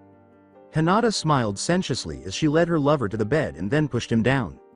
She straddled his waist and put her hands on his chest, slowly sliding them down his stomach. Naruto watched her closely as she leaned down and started kissing his neck, then he ran his hand through her hair and down her back to her waist, Then he slid my hands up under her mesh armor and lifted it up and over her head. Then he leaned up and gave her a gentle neck kiss, before he rolled over and pinned her arms above her head. She wrapped her legs around his waist as he bent down and bit her collarbone, shifting her body into his as he bit the part of her body that truly drove her crazy. Naruto knew this all too well, as he continued to nibble on the area, teasing Hinata more and more by the second. "Take me, Naruto-kun," Hinata whispered, leaning up to his ear and playfully biting it. "Make me feel alive." Naruto swiftly undressed her entirely without having to say it twice, then leaned down to her ear and whispered, "I love you, Hinata-chan," before they started making love. When Pain finally showed up 2 days later with Konan and 5 other people, all of whom had the Rinnegan proudly displayed and chakra rods that resembled piercings in their faces and ears, Naruto and Hinata stood in front of them. "Let's go to the Leaf Village and destroy it," Pain said. With a sly smile and a collective nod, Naruto and Hinata said, "Now our goal will be complete." The 9 of them set out toward the Leaf Village to start destroying it, with a determined expression on their faces. The journey took them roughly 6 hours, but they succeeded. Pain turned to face everyone there and said, "I'm going to send the summoner in first. The Leaf will only believe that one person is attacking in this manner. Once inside, call us all to where you are. We'll start the attack then," Pain declared. Naruto and Hinata shifted nervously from foot to foot as one of Pain's bodies lifted the other and hurled it over the wall of the Leaf, landing on a rooftop and performing a few hand seals. Calling upon Jutsu, she called, and the other 8 members materialized in front of her in a thick cloud of smoke. Pain remarked, "Now let this place know Pain for what it truly is," as each of them scattered off in their own ways. Finally, the Leaf Village would be destroyed, their mission would be achieved, and Naruto and Hinata would have what they had yearned for since joining the Akatsuki: revenge. A smirk never left their faces as they launched the attack. Barrage of Rasengan. The villagers all screamed in fear as the attack started, and Naruto yelled as he and 12 other clones destroyed some buildings with their attacks. Pain's summonings caused chaos throughout the village, and the others all used their own jutsu to kill anyone who got in their way. While Naruto was distracted, Hinata deflected an attack that was headed for his back. Hinata mocked the Leaf Ninja, saying, "It's not nice to attack somebody when their back is turned." "You're a bitch. My back was just attacked by you," he shouted, and then his heart was held out in front of him by a clawed hand that was suddenly through his chest. "Don't ever call her a bitch," Naruto said dangerously as he crushed the man's heart and withdrew his arm from the ninja's chest, causing the ninja to gasp as he looked down at his heart. As the man fell, Hinata smirked at him and leapt away from her position, landing next to Naruto. 2 whirling figures emerged from the ground and landed where Hinata had been. "It's been a while, Hinata," one of the figures said. Naruto. Hinata spat out, "Kiba," with a bitter tone. He remarked, "You can't forget about Akamaru," to which Akamaru responded with a bark. "I was hoping to meet the 3 of you soon." Hinata grinned as she switched from the Byakugan to the Drakugan. Shino then materialized beside Kiba, his beetles whirling around him. "Should we defeat them, Naruto-kun?" As she assumed a gentle fist position, Hinata posed the question. "Yes," Naruto said, popping his neck and drawing his sword before assuming a Kenjutsu stance. "I'm going to take Kiba out," he smiled. "Naruto, don't get ahead of yourself." As he and Akamaru ran forward, Kiba snarled. Naruto smiled and rushed forward to meet them, slashing his sword down. Kiba shifted to the side and aimed his clawed hand at Naruto's face. Naruto kicked his hand away and thrust his blade forward at Kiba's chest. Kiba deflected the blow with a kunai and launched his own attack. Naruto easily thwarted every attack. Hinata called in her partner's head, "Duck Naruto-kun." He ducked as Akamaru launched a surprise attack. "I am not so easily duped." Naruto grinned and said, "Hinata can tell me everything that you're about to do." As Kiba performed a single-handed seal, Akamaru landed beside his master. Transformation of man into beast. Fang over fang. He called, and Akamaru transformed into a perfect replica of Kiba. As they approached, Naruto leapt to his feet and spun around wildly, sending a roundhouse kick into both of their backs, knocking both Kiba and Akamaru into a building. Naruto then created 2 shadow clones and charged up Rasengan in both of his hands. As Kiba and Akamaru emerged from the wreckage and immediately defended themselves against Naruto's Rasengan, he rushed forward. Twin Rasengan. Naruto yelled, "Now to go help Hinata," as he leapt away and saw Hinata deliver a final blow to Shino. The attacks smashed against their chests and drove them further into the ground, creating a large crater around the 2 of them. Naruto broke through their guard and pushed Kiba and Akamaru down into the ground, breaking through their defenses. Hinata said, You're a little late there, Naruto-kun, grinning broadly at him as Shino gasped as the gentle fist strike crashed into his stomach, crippling him and causing him to cough blood and hold his stomach. Naruto smiled and said, "It appears so," he said. "Let's go find Tsunade and get rid of her." Hinata nodded and did the same. The two of them leapt across the rooftops for a short distance before being stopped once more by a lot of kunai hitting the ground in front of them, most of which were aimed directly at Naruto and Hinata. Hinata leapt before Naruto and started turning. "Swivel," she called as a dense shield of chakra surrounded both her and Naruto. Each of the kunai clashed against the dense wall of chakra and were knocked away. Tenten. Neji. With her eyes fixed on the trio before them, Hinata said softly, "Lee," as the rotation came to a halt. Neji, with his Byakugan activated, glared at the two of them, but primarily at Naruto. "Uzumaki Naruto. Hinata. Sama left the village because of you. You will perish at my hands for that alone." "Dangerous," Neji said. "I doubt you'll be able to kill me, Neji," Naruto said, casually popping his neck. "I belong to the Akatsuki." With his Rinnegan piercing Neji's Byakugan, Naruto remarked, "And I told Hinata to stay here all those years ago, but she went with me out of her own free will. It's not any better because of that." Tenten put her hand on Neji's shoulder and calmed him down after he screamed angrily. "You're a naive Neji," Hinata remarked. "This village abandoned Naruto when he needed them the most, so I went to help him. You all did. None of you could see that Naruto was suffering and were only focused on getting stronger to save Sasuke," she said, raising her voice to a yell. "You could have been there to support your comrade, but you chose to ignore him." She was engulfed in a dense chakra that gradually started to form angelic wings on her back as tears started to trickle down her cheeks. Naruto grinned and said, "You've now enraged her." His smirk turned into a menacing smile as he said, "The only two people who can ever face her like this and survive are Pain. Sama and me." He was suddenly engulfed in red chakra, just like Hinata, with the exception that the wings that developed on his back turned devilish. Training with the Kyuubi and Pain. Sama for 5 years has taught how to mold chakra to our liking, Hinata said, causing Team Guy to look shocked. "It is irrelevant. We will defeat you with the strength of our youth." Tenten retrieved the enormous scroll from behind her back and unrolled it, and Lee said with pride as he assumed his customary taijutsu stance. Neji used the Byakugan to see them appear, and he leapt out of the way, followed by his teammates just before the wind hit the ground. Naruto and Hinata smiled, then vanished and reappeared right behind them, flapping the chakra wings and sending a huge gust to pin the three of them down to the ground. Tenten remarked, "You'll have to try much harder than that," as she hurled a huge wave of kunai with exploding tags attached at Naruto and Hinata. Hinata flew above Naruto and then toward their opponents, her hands encased in blue chakra as she descended, and Lee attempted to intercept her but was stopped by Neji. "No, I'll take care of Hinata.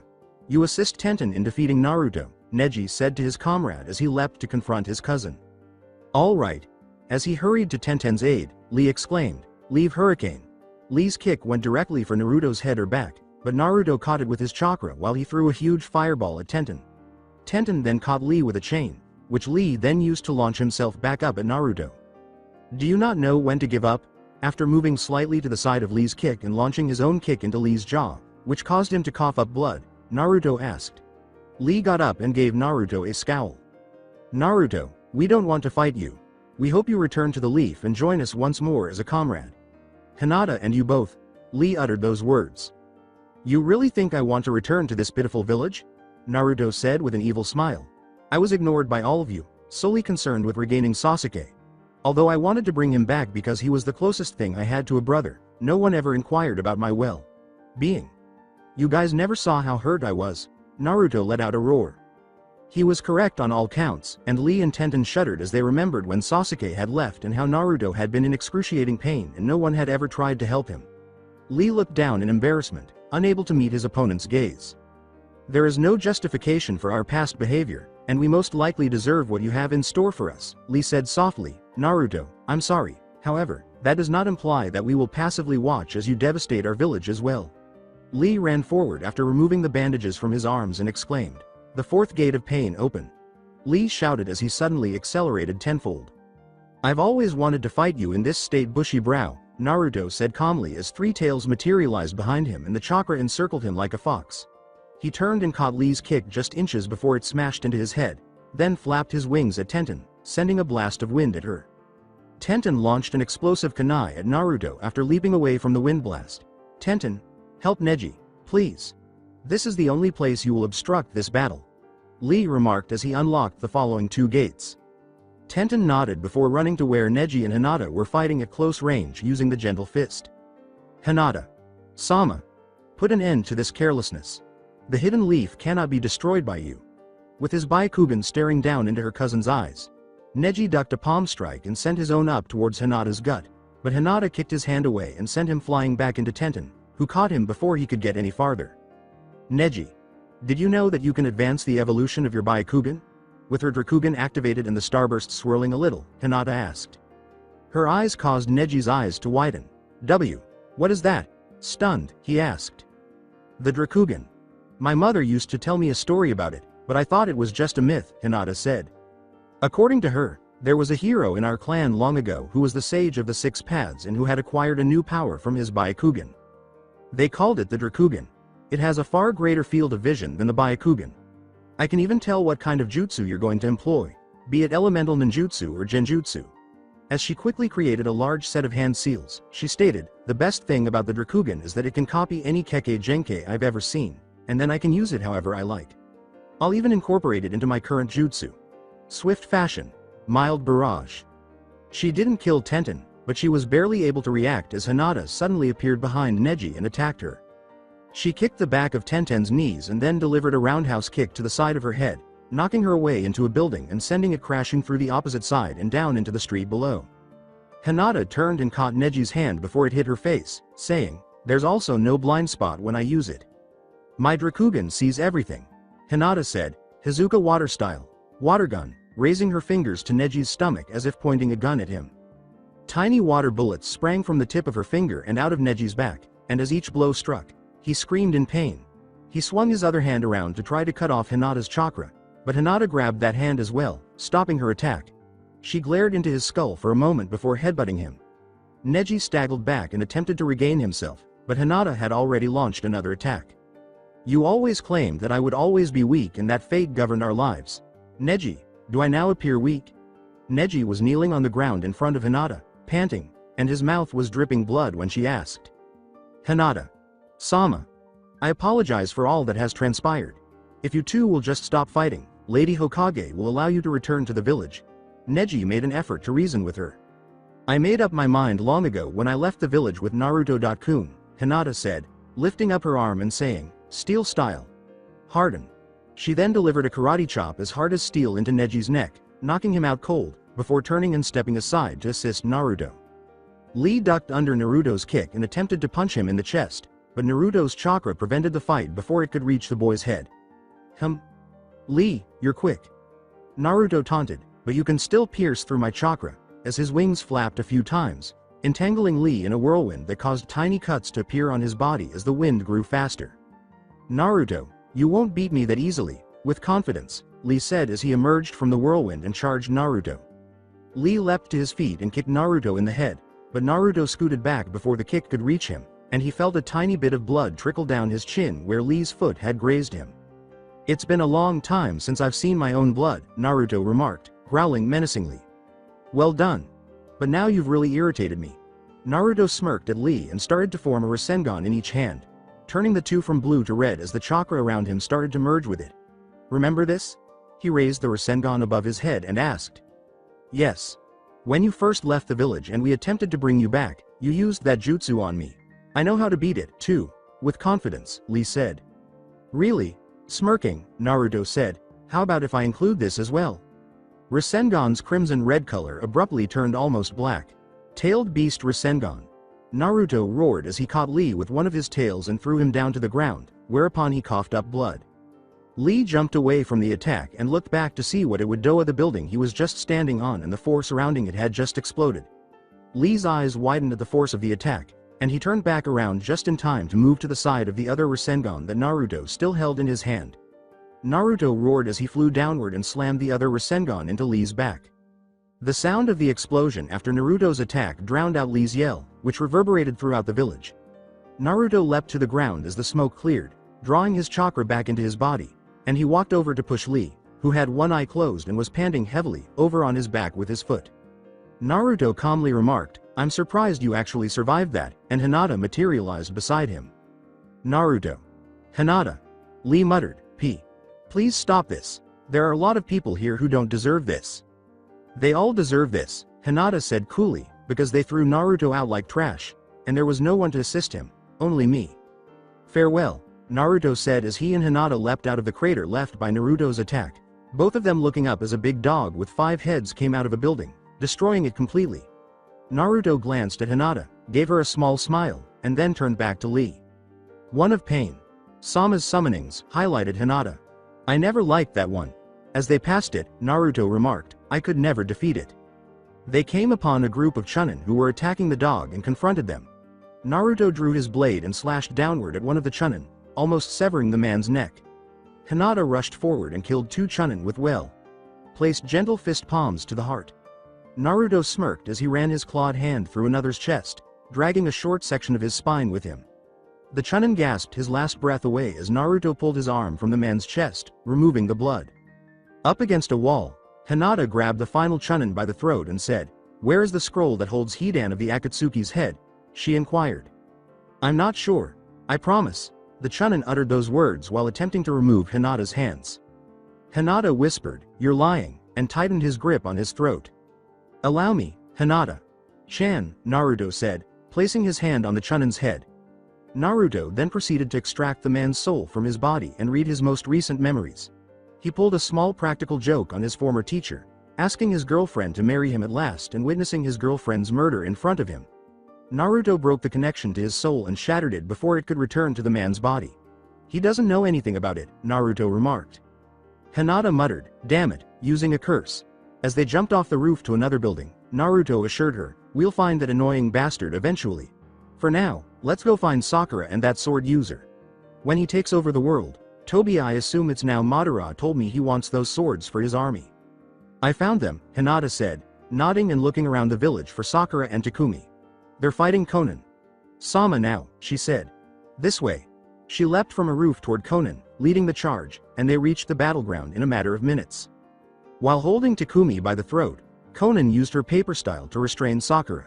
According to what Hinata and Naruto stated, you are the one who took Hidan's head for intel, Konan said. Tell me now, where did you keep the scroll with his head on it? Konan posed a perilous question.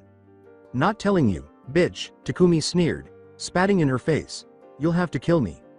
After tearing off her face, Konan made a spear out of paper and held it directly at Takumi's throat, saying, I'll give you another chance.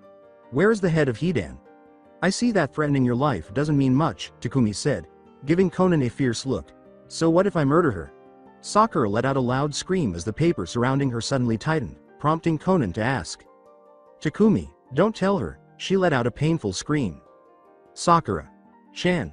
Takumi shouted. Konan. Sama. Naruto abruptly landed on a rooftop close to Konan and said, Let's take it from here. Hinata landed directly next to him. Naruto? Hinata? Sakura exclaimed in utter disbelief. I mean, after all, I have the Rinnegan and can just take his soul to find it, said Naruto. True, Konan remarked softly, considering Naruto's words. So excellent. You two are welcome to have them. The paper surrounding Sakura flew off and back up to Konan, and she took off with her paper wings. Just make sure you find out the location of Hidan's head before you kill them, Konan said, releasing Takumi and dropping him to the ground close to Sakura. As Sakura and Takumi recovered, Naruto and Hinata leapt to the ground to observe. If you want, get better for the fight that's coming up. Until then, we won't touch you, Naruto remarked, idly leaning against a wall. Sakura gave him a fierce look and said, Why should we believe you? You betrayed the Hidden Leaf to join the Akatsuki. She screamed. Therefore, why should I? Because I was expelled by the Hidden Leaf, and the one person I thought I could share the burden of losing a teammate with turned her back on me. Naruto yelled, interrupting her. You were that person, Sakura. All you could think about was Sasuke and your own suffering. However, you never once inquired about my feelings. You never once made an effort to console me after my best friend passed away. Naruto's anger rose higher and higher as he spoke, his chakra seeping out of him and surrounding him to form the three-tailed cloak. Why weren't you there? You, Sakura, are solely responsible for the leaf's devastation. Sakura winced, tears welling up in her eyes, and as she recalled the days following Sasuke's departure, realization hit her like a freight train. Naruto, please bring Sasuke back. Sakura, standing at the Hidden Leaf gate in front of the platoon being sent to return Sasuke to the Hidden Leaf, cried as she glanced at each member, finally focusing on Naruto. Naruto smiled and said, "Don't be alarmed. I swear I'll bring him back. I also never break my word. That's my ninja way, my nindo." He gave her a thumbs up as he spoke. She muttered, "Thank you Naruto," as the platoon departed to locate Sasuke. After a few days, Sakura was sitting in her room sobbing, with her head on her knees and her knees up to her chest. "Sasuke, why did you leave me?" she asked herself. "Dear Sakura." From the other side of the door, Sakura's mother said, "You have a visitor." Sakura sniffed and wiped away her tears before leaving her room and going to the front door, where she opened it to find Naruto standing there, wrapped in bandages. "I'm sorry, Sakura-chan," Naruto said, lowering his gaze. "I wasn't strong enough with him. However, I will gain the strength to bring him back, I promise." Sakura stared at him with nearly lifeless eyes and remained silent for a while before asking, "What made him have to go?" "Naruto, why did he have to leave me?" she had asked.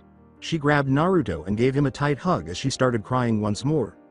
"I don't know," Naruto said, looking down at her in shock. Naruto muttered, "Orochimaru must have brainwashed him with that curse mark he put on him." Sakura let go of him and gazed at him while her eyes continued to well up with tears. After saying, "Thanks for stopping by Naruto," Sakura turned and re-entered her room, closing the door behind her. She didn't see the expression that crossed Naruto's face, and he was upset that she hadn't inquired about his well-being. Since he didn't care at the moment, he dismissed it and left her house to train. After 2 weeks, Sakura was strolling through Konoha's streets when she encountered Naruto. "Hey Sakura. To bring Sasuke back, let's train together," he spoke with enthusiasm.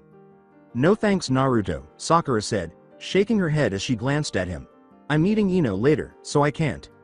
Naruto became serious. "Oh, okay," he muttered. She said, "Sorry," and left. After another week and a half of turning down Naruto's offers to train with her, Sakura was finally contented at least for the most part. She walked past Naruto in the street, expecting him to ask to train with her again, but he simply walked by her without saying anything. She shrugged and carried on. After 2 more weeks, she was standing with Kakashi, Kiba, and Lee in Tsunade's office, saying, "Naruto and Hinata have left the village. They must be forced back by you 4. Kill them," Tsunade said, clearing her throat before she could say another word, a single tear falling from her eye. "If you can't, you will have to." All 4 members in attendance gasped. "But Lady Hokage, killing them must not be the only option," Lee objected. "No," Tsunade said, shaking her head. "I didn't make this choice. The council overruled me. And Hiyashi Hyuga made it clear to the council that they need to be killed because they are now rogue ninjas," she said. "Hyuga Hiyashi? Why would he want to kill his daughter?" Kiba questioned angrily. Tsunade explained, "Because he hates Naruto for being her friend and vice versa. Now, the 4 of you go and either kill them or bring them back. But I really advise you to bring them back." The 4 of them gave a nod before heading out. After a few days, they found themselves facing Naruto and Hinata, and as Hinata and Naruto defeated the Leaf Ninjas, the battle was nearly one-sided. Sakura glanced at Kakashi and Naruto as Naruto brought his fist down, and she said to herself, "I'm sorry, Naruto," before she passed out. Sakura said, "You're right, Naruto," after a brief moment of looking down. To Naruto's surprise, she looked up with a determined expression instead of sadness. "But, for my home and my friends, I will defeat you both here and now. Swords. Takumi," she shouted, then charged at Naruto, smashing his skull in with her fist as skillets, and not gonna die, started playing. Naruto jumped back, causing her fist to hit the ground. He was a little taken aback by the attack, seeing the ground he was standing on destroyed by a single blow, and some debris flying in his direction. He whispered, "Almighty push," and the invisible force easily knocked the rocks away. Naruto kept a close eye on the dust cloud that Sakura's attack had created. "Hinata, where are they?" he asked his partner. "Behind you," she exclaimed. The blast knocked the dust away, revealing Sakura wielding the swords, and Naruto steadied them, one glowing blue and seemingly covered in water, the other glowed white and covered in what appeared to be frost. Naruto ducked under one of the swords, but felt the need to twist above the second one that was sent towards his waist. Naruto sent chakra to his foot to form a Rasengan, and he kicked at whoever it was that was attacking him. Naruto questioned Hinata, Interesting, what is up with these swords?" "I don't know. They seem to be some sort of legendary weapon covered in an anti-dojutsu chakra. All I can see is the chakra element covering the blade. Sakura's seem to be water style and ice style. Be careful, Naruto. Kun." Hinata kicked away one of the swords that Takumi had aimed at her neck. Hinata ducked under Takumi's sword thrust. Before cutting the mind connection for the time being, Naruto thought to her, "Got it. Thanks, Hinata. Chan. If it's water and ice chakra she has at her disposal, then I guess I'll use this." Naruto thought to himself, then quickly sealed his hands. Lightning style. Thunder spear. Like he was throwing a spear, Naruto raised his hand above his head and called out, sending sparks of blue lightning flying at Sakura as he did so. Sakura gasped and stabbed the ice sword into the ground to quickly raise a wall of ice, but not before breaking the weak ice wall. The explosion knocked Sakura back a little, and Naruto took full advantage of it, jumping into the air and drawing his katana. Naruto aimed the blade at Sakura's neck for a quick death, and he would have smiled as the sword tore through her throat if it weren't for the water dripping from the wound instead of blood. A water prison jutsu. Sakura called out, and in a split second, water erupted from the sword and engulfed Naruto. Now, ice style. Sheer cold. Using liquid nitrogen boiling temperatures, she plunged the ice blade into the water and instantly froze it, that's roughly 195.8 degrees Celsius or. Sakura lifted her sword and brought it down to break it, and Naruto, smirking to herself as she gazed at the perfectly smooth ball of ice in front of her that held her enemy. Sakura gasped as red chakra caught the blade just inches before it touched the ice. "Just so you know, Sakura," Naruto said, his voice muffled by the ice ball, "I'm always surrounded by a thin layer of the Kyuubi's chakra." The ice started to crack, and each crack created a web of more cracks. Sakura jumped back and assumed a defensive stance as red chakra surrounded the ice ball. "Almighty push," Naruto said calmly. The ice prison broke outwards, with many of the shards flying directly at Sakura, who blocked them with her swords. Naruto pulled the chakra back into his body while gazing at Sakura with almost amused eyes. Sakura gritted her teeth and said, "Damn it. After taunting, I hope you weren't expecting that to kill me." Naruto charged forward, raised his sword, and used a form of kenjutsu he had created by combining the attacking styles of Hidan and Kisame. Sakura was pushed back into a wall and saw the blade fly directly at her face, but she ducked under it and leapt away from Naruto, settling into her own kenjutsu stance. "Are we going to get serious now?" Sakura asked, keeping her gaze fixed on Naruto. Naruto said, "I thought you'd never ask," with that same joyful smile that he always had. When Sakura saw the grin on his face, she gasped. Although she had not noticed it before, she missed seeing Naruto always have that same shit-eating grin on his face no matter what. "Yes, Naruto." She gripped her swords tighter and said to him, "I would love to train with you." For a moment, Naruto watched her with a smile that never left his face. "Finally," he said, and then the smile turned to a dark one as he vanished and appeared directly in front of Sakura with his sword raised. Sakura watched the sword come straight at her, and this time she was more satisfied than scared. Naruto smirked darkly as the sword struck her neck. As Takumi watched in horror as Naruto severed Sakura's head, Hinata used his distraction to strike him in the heart with a gentle fist. Takumi blocked with the flat of his earth sword, and the mud quickly grabbed Hinata's hand and hardened. Takumi raised his stone sword above his head and swung it down at Hinata's skull, and Hinata raised her hand and used chakra to twist the blade so that her palm could block the flat part. When Hinata said, "Drakugan, Kekkei Genkei copy. Shade style. Black hole," the chakra around both blades suddenly started to wane. Takumi saw as Hinata absorbed the chakra into her palms, and the mud around her hand crumbled away, enabling Hinata to push away from Takumi. Shade style. Judgment. Shade style is a Kekkei Genkei used in Naruto Shippuden the movie, The Will of Fire. "I recommend it," she called, raising her hands, palms facing Takumi. The chakra she had absorbed exploded out of her palms in a fiery blaze, and Takumi hurried to dodge the attack, watching as it destroyed the building he was standing in front of and the other two behind it. "Gosh," Takumi remarked as he touched down, "that has some firepower to it. We'll see how you handle this." Hinata uttered the words, "Drakugan, Kekkei Genkei copy. Quick style." Takumi brandished his swords and launched a hail of rocks in all directions, followed by a wall of mud designed to trap its victims. Takumi groaned as he got to his feet, but his smirk soon changed to one of agony when Hinata's foot struck his ribs, sending him flying into a wall that had been destroyed and knocking him through it. "What the devil? Why are you suddenly so quick?" More to himself than anyone else, Takumi uttered those words. Quick style is its name.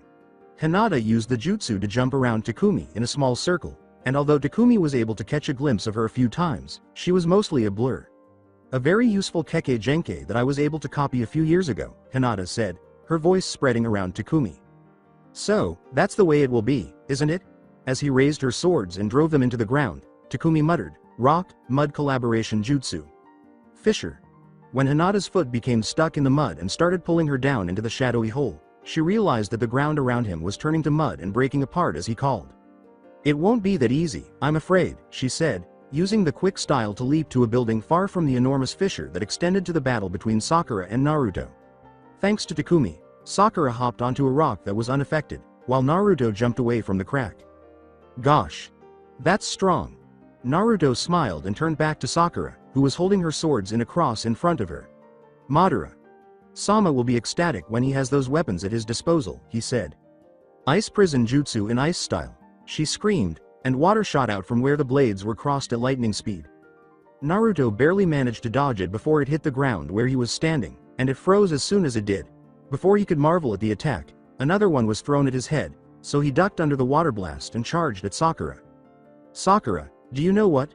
During my training, I managed to defeat Itachi a couple of times. Do you think you could ever match his level of skill? Lightning style. Quick bolt," mocked Naruto. As he aimed his forefingers at Sakura and quickly hurled tiny lightning bolts at her, Naruto called. As the bolts struck the ground, Sakura leapt to the side, landing 20 feet from her previous position, but the attack continued. Naruto turned his hand back to her, following her every step, and as he did so, lightning bolts shot forward at Sakura. In the corner of his eye, he saw movement from Takumi, and he pointed his left finger at him, firing lightning bolts at him. Takumi barely moved his head out of the way as a bolt passed his face. A bolt struck Sakura in the thigh, causing her to tumble as she landed from her jump, rolling a few feet away and throwing the ice sword away from her. Takumi muttered, "Damn brat," as he watched. "Sakura, no," he screamed and was ready to leap for her when Hinata's foot struck him in the face. Before he could reach Naruto, Hinata's kick sent him flying into a building and through a wall, causing both of his swords to drop out of his grasp. "I've got two of the swords, the stone and earth," said Hinata. "I've got the ice one here," Naruto said, nodding. "I'm gonna seal them here," he said as he pulled a scroll from his weapons pouch. He laid it on the ground and unfurled it to reveal 6 empty storage seals. They placed one sword on a single seal and began to make hand signs. Teleportation sealing. As the two of them completed the sealing procedure, Naruto called out. 3 of the empty storage seals had a seal appear on them, and the swords vanished in a puff of smoke. Naruto nodded and rolled up the scroll before putting it back in his weapons pouch. The ground beneath them exploded upward in a water geyser, interrupting his statement, "Now we just need the other 3 swords and we can." Naruto and Hinata jumped away from the geyser and saw Sakura standing with the tip of the water sword in the ground, holding onto her leg with one hand, her hand glowing slightly green. "Medical ninjutsu," Hinata stated, "she is recovering from the injury you caused to her leg." "Is the water originating from the tip of that sword?" asked Naruto, nodding. Naruto inquired. "Yes." "Why?" "No reason," shrugged Naruto, who then started sealing his hands. Lightning style. Lightning tackle. Soon after the jutsu was completed, more geysers erupted from the ground, attempting to impale either of the Akatsuki members. Naruto simply smirked as a geyser shot up close to him, and he jumped into the stream, sending lighting from his body down towards the earth and the main stream of water. "He called," he said. His entire body was engulfed in a layer of blue lightning that started to fuse with the Kyuubi's chakra that surrounded Naruto's body. The lightning turned a deep shade of purple by the time the jutsu was completed. When Naruto's attack struck, Sakura was caught off guard by the sudden charge of electricity, so she let go of the sword much more quickly than she should have, and if she had held on, she would have undoubtedly died. The charge of electricity had enough force to knock her unconscious as she smashed into a wall, and Naruto smirked when he saw the blood she coughed up. He then took the sword from the ground, unfurled it, and placed the ice sword on another empty seal before starting to make the hand seals once more. Teleportation sealing.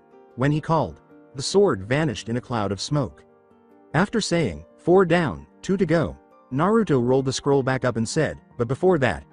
He then proceeded to drag Takumi's unconscious body out of the building, bringing it in front of Sakura and using 2 shadow clones to hold it up. "He sword wielder, wake up," he said. As he kicked Takumi in the stomach, Naruto uttered those words. "Asshole." Takumi muttered as his eyes widened and he coughed up blood from the kick. "Whatever you want to call me, I don't care, you won't survive past today." "Neither you nor Sakura there," Naruto said, lifting Takumi's face to reveal Sakura. The 2 clones drew their katanas and buried them in the ground, crossing them just below Takumi's neck so he couldn't look down without beheading himself.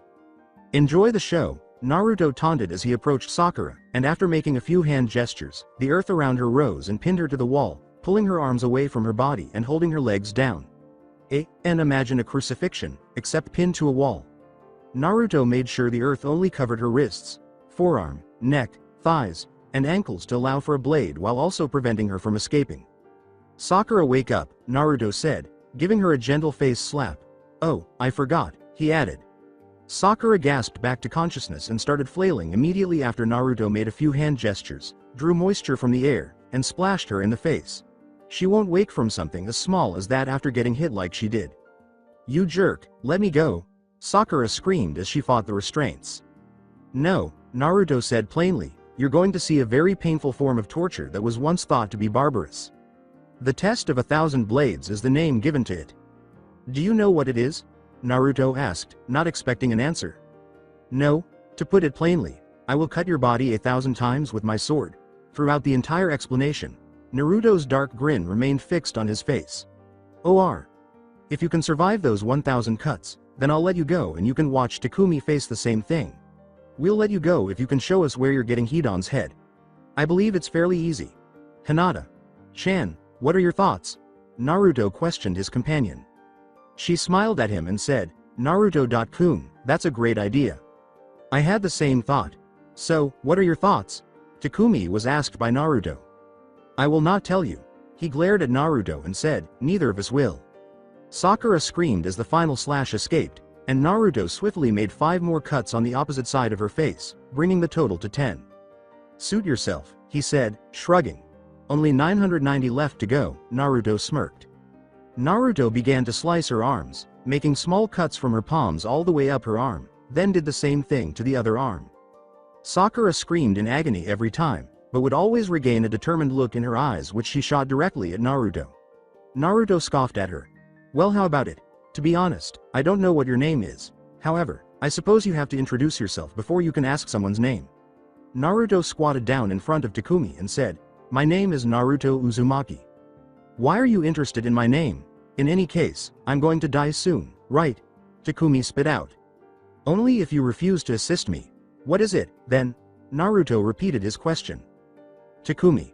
Takumi grinned and Naruto gave him a stern look, saying, go ahead and hit me if it will help your immature mind understand carrying on a conversation better.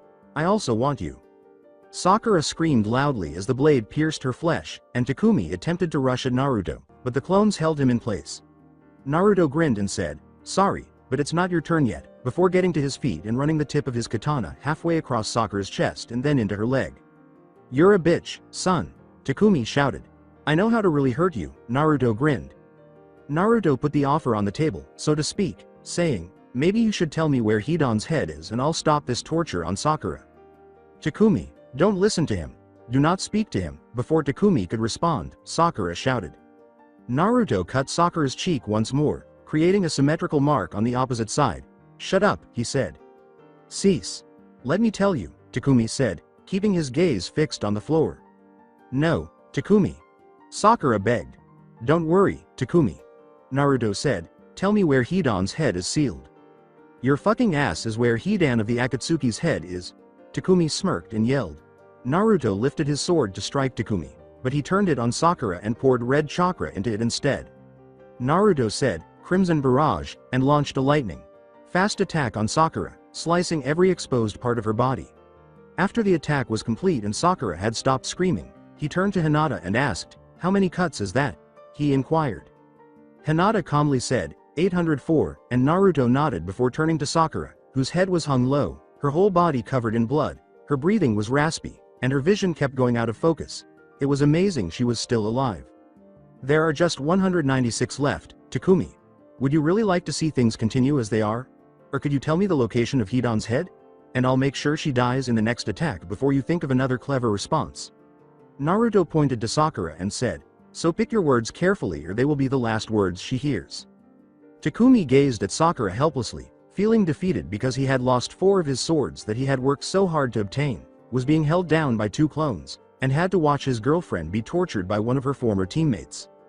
His thoughts returned to his apartment, where a small black box sat on the nightstand next to his bed. Inside the box was a simple ring that he had chosen for Sakura about a month ago, and tonight was a special night for the two of them, as he was going to pop the question during dinner. However, he wasn't sure if that future would ever come to pass, as that fate was currently held on the blade of a Jinchuriki. 5 seconds, Takumi, Naruto said, red chakra once more enveloping his sword. Takumi was aware of the regulations prohibiting him from providing the enemy with any information about the village, regardless of what the enemy wanted or who they held as hostages, but he also recalled a statement Sakura had made to them during their initial encounter. The four of them traveled largely in silence to their destination, and on the first night that they chose to rest, Sakura and Takumi got into a heated argument over the mission details and how it should be handled. A few days after Sakura first met Takumi, the two of them, along with Kakashi and Sai, are on a mission to eliminate a group of renegade ninjas that are endangering the village's safety. This four-man squad is led by Kakashi. Sensei, not you, I'm not going to follow any of your plans. The entire squad will despise you if you simply walk into a group and start giving orders.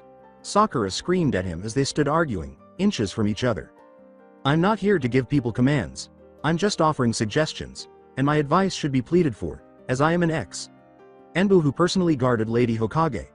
Particularly considering that I once oversaw the formations of every Enbu squad in the village. Takumi, who was easily 4 inches taller than Sakura, yelled back in her face, bending down to do so. Well, if you're so special, then why didn't Lady Hokage appoint you mission leader? She said, giving him a fierce look. Or are you inventing it all? He glared down at her and said, little girl, you should be begging for my advice, not tossing it to the wind. Even if I die, I will not obey your orders. She turned on her heel, walked to her tent, crawled inside, closed the flap, and lay down. I trust Kakashi. Sensei more than I trust you by a long shot, she said. Takumi started to say, why you little boy, but was interrupted by Kakashi's cough. She is currently going through a very difficult period. She has been on edge ever since she learned a few weeks ago that her former teammates had been spotted.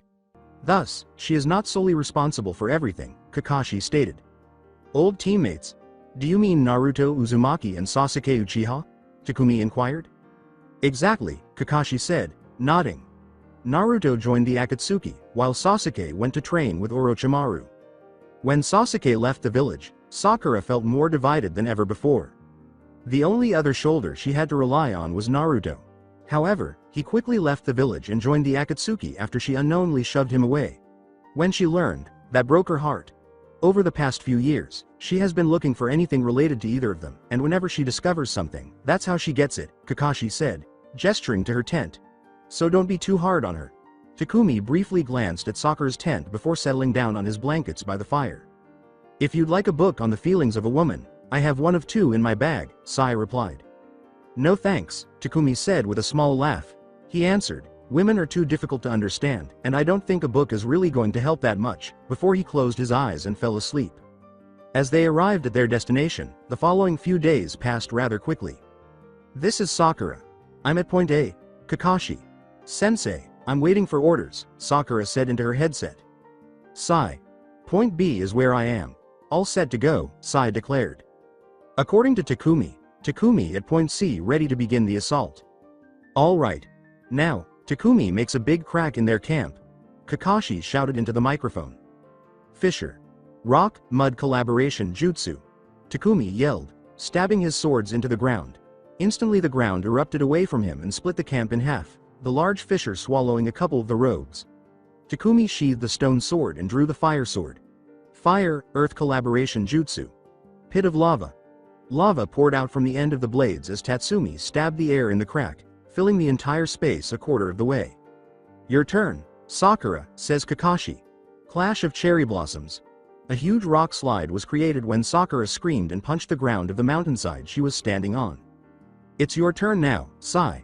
Before they are crushed, get the 2 of them out of the area, Kakashi commanded. Sai responded, already on it, as he saw 2 of his creations soar through the air, one carrying Takumi and the other Sakura. All right. Damn it, we'll engage after the rock slide has subsided. Over here, they've located me. I'll buy you some time, you 3. Kakashi shouted while on the radio. Kakashi. Sensei, I won't let you remain there alone, Sakura responded with a shout. Sakura, the squad leader gave you a clear directive. Do as you are told, Takumi shouted. People who disobey the rules are jerks. I understand that, but the people you desert and their allies are worse than filth. I was taught that a long time ago. Furthermore, I won't be worse than scum. Sakura yelled back as she jumped off the bird and flew down towards the ground. She pulled her fist back and smashed it into the ground, causing a massive shockwave to tear through the entire forest, knocking the enemy off balance and allowing Kakashi to dispatch a couple of the rogues. Sakura heard a snap as soon as her fist made contact with the ground. She quickly pushed off the ground with her other hand and landed in a hole, falling back and causing her ankle to break as well. She screamed in agony. Damn it! She attempted to lift her leg off the ground, but it was stuck. Takumi felt as if he had just been hit by a brick wall moving at lightning speeds. The words that came from Sakura's mouth had hit on a deep level that Takumi didn't know existed. He had always followed the rules of the village. Never reveal anything about your village to the enemy no matter what. If you don't see any possible way of making it out alive, try to get at least one person back to the village to relay the info no matter how many people died. Never compromise the mission in any way, even if your comrade had been captured. But hearing the words that Sakura had heard from Kakashi so long ago, opened up a door inside Takumi's soul. He looked down at Sakura and saw her trapped between some pretty big rocks. Then movement behind her caught his eye. One of the rogues was about to kill her from behind. The next few moments for Takumi never felt like they actually happened. First he was standing on top of a bird made out of ink, and the next her was hurtling through the air with his wind blade and fire blade drawn. He used the wind blade to slow his descent just before he crashed into the ground while using the fire blade to burn the enemy in front of him. Takumi? Shocked, Sakura inquired. Yes. I know you had everything under control and didn't need assistance, but I won't listen, so take my assistance. He sheathed his swords and started to dig Sakura out of the debris, saying, "You need it." After she was free, he lifted her out of the crater. That's the final one. I appreciate the coverage back there, Sai. How are you two doing, Sakura and Takumi? Kakashi inquired. Sakura said, alive, and then she turned to face Takumi. Thank you, Takumi. Anytime, Takumi said with a sheepish smile, massaging the back of his head. Are you able to walk? He inquired. It's broken, Sakura said, gently pressing her ankle and then swiftly raising it back up while shaking her head. My wrist as well as my ankle. Until we return to the village, I will not be able to heal myself. She remarked, I can't make hand signals with just one hand. Sakura gave a little eep as Takumi nodded and lifted her up bridal style, causing her face to flush instantly. Then I'll have to carry you back, Takumi said. She whispered, thank you. Takumi then met up with Sai and Kakashi again and started the journey back to the village, which took a lot longer the second time because of Sakura's injuries. Once they were in the village, Takumi took Sakura straight to the hospital to have her ankle and wrist treated, staying briefly to talk with her while she was being treated. Are you interested in going to get lunch? Takumi, who was blushing a little, rubbed the back of his head and asked. Sakura blushed a little and said, sure, and Takumi grinned and went with her to get lunch after a successful mission. 4, 3, 2, 1. Takumi, time is up, Naruto said, crimson. Hold on. Let me tell you, please stop hurting her, Takumi begged. Grinning, Naruto said, good. Tell me where he is now, please. Office of the Hokage. Takumi said, holding his head as low as he could with the swords in his way. His head is locked in a vault on the wall behind the bookcase. Takumi.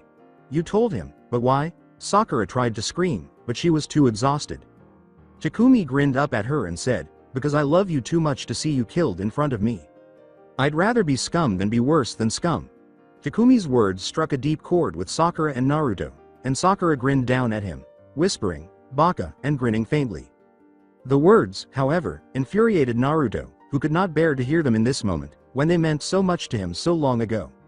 Naruto snarled and raised his sword, saying, Crimson Destruction. Sakura screamed loudly at Naruto and fought against her bonds, but to no avail. She could only watch in horror as the blade approached Takumi's neck. Naruto's dark grin twisted even more as the blade approached Takumi's neck, and then, Takumi was gone. So that's it for today. I hope you guys enjoyed it. Don't forget to like, share and subscribe to the channel for more awesome stories like this. Thank you. See you all in my next video.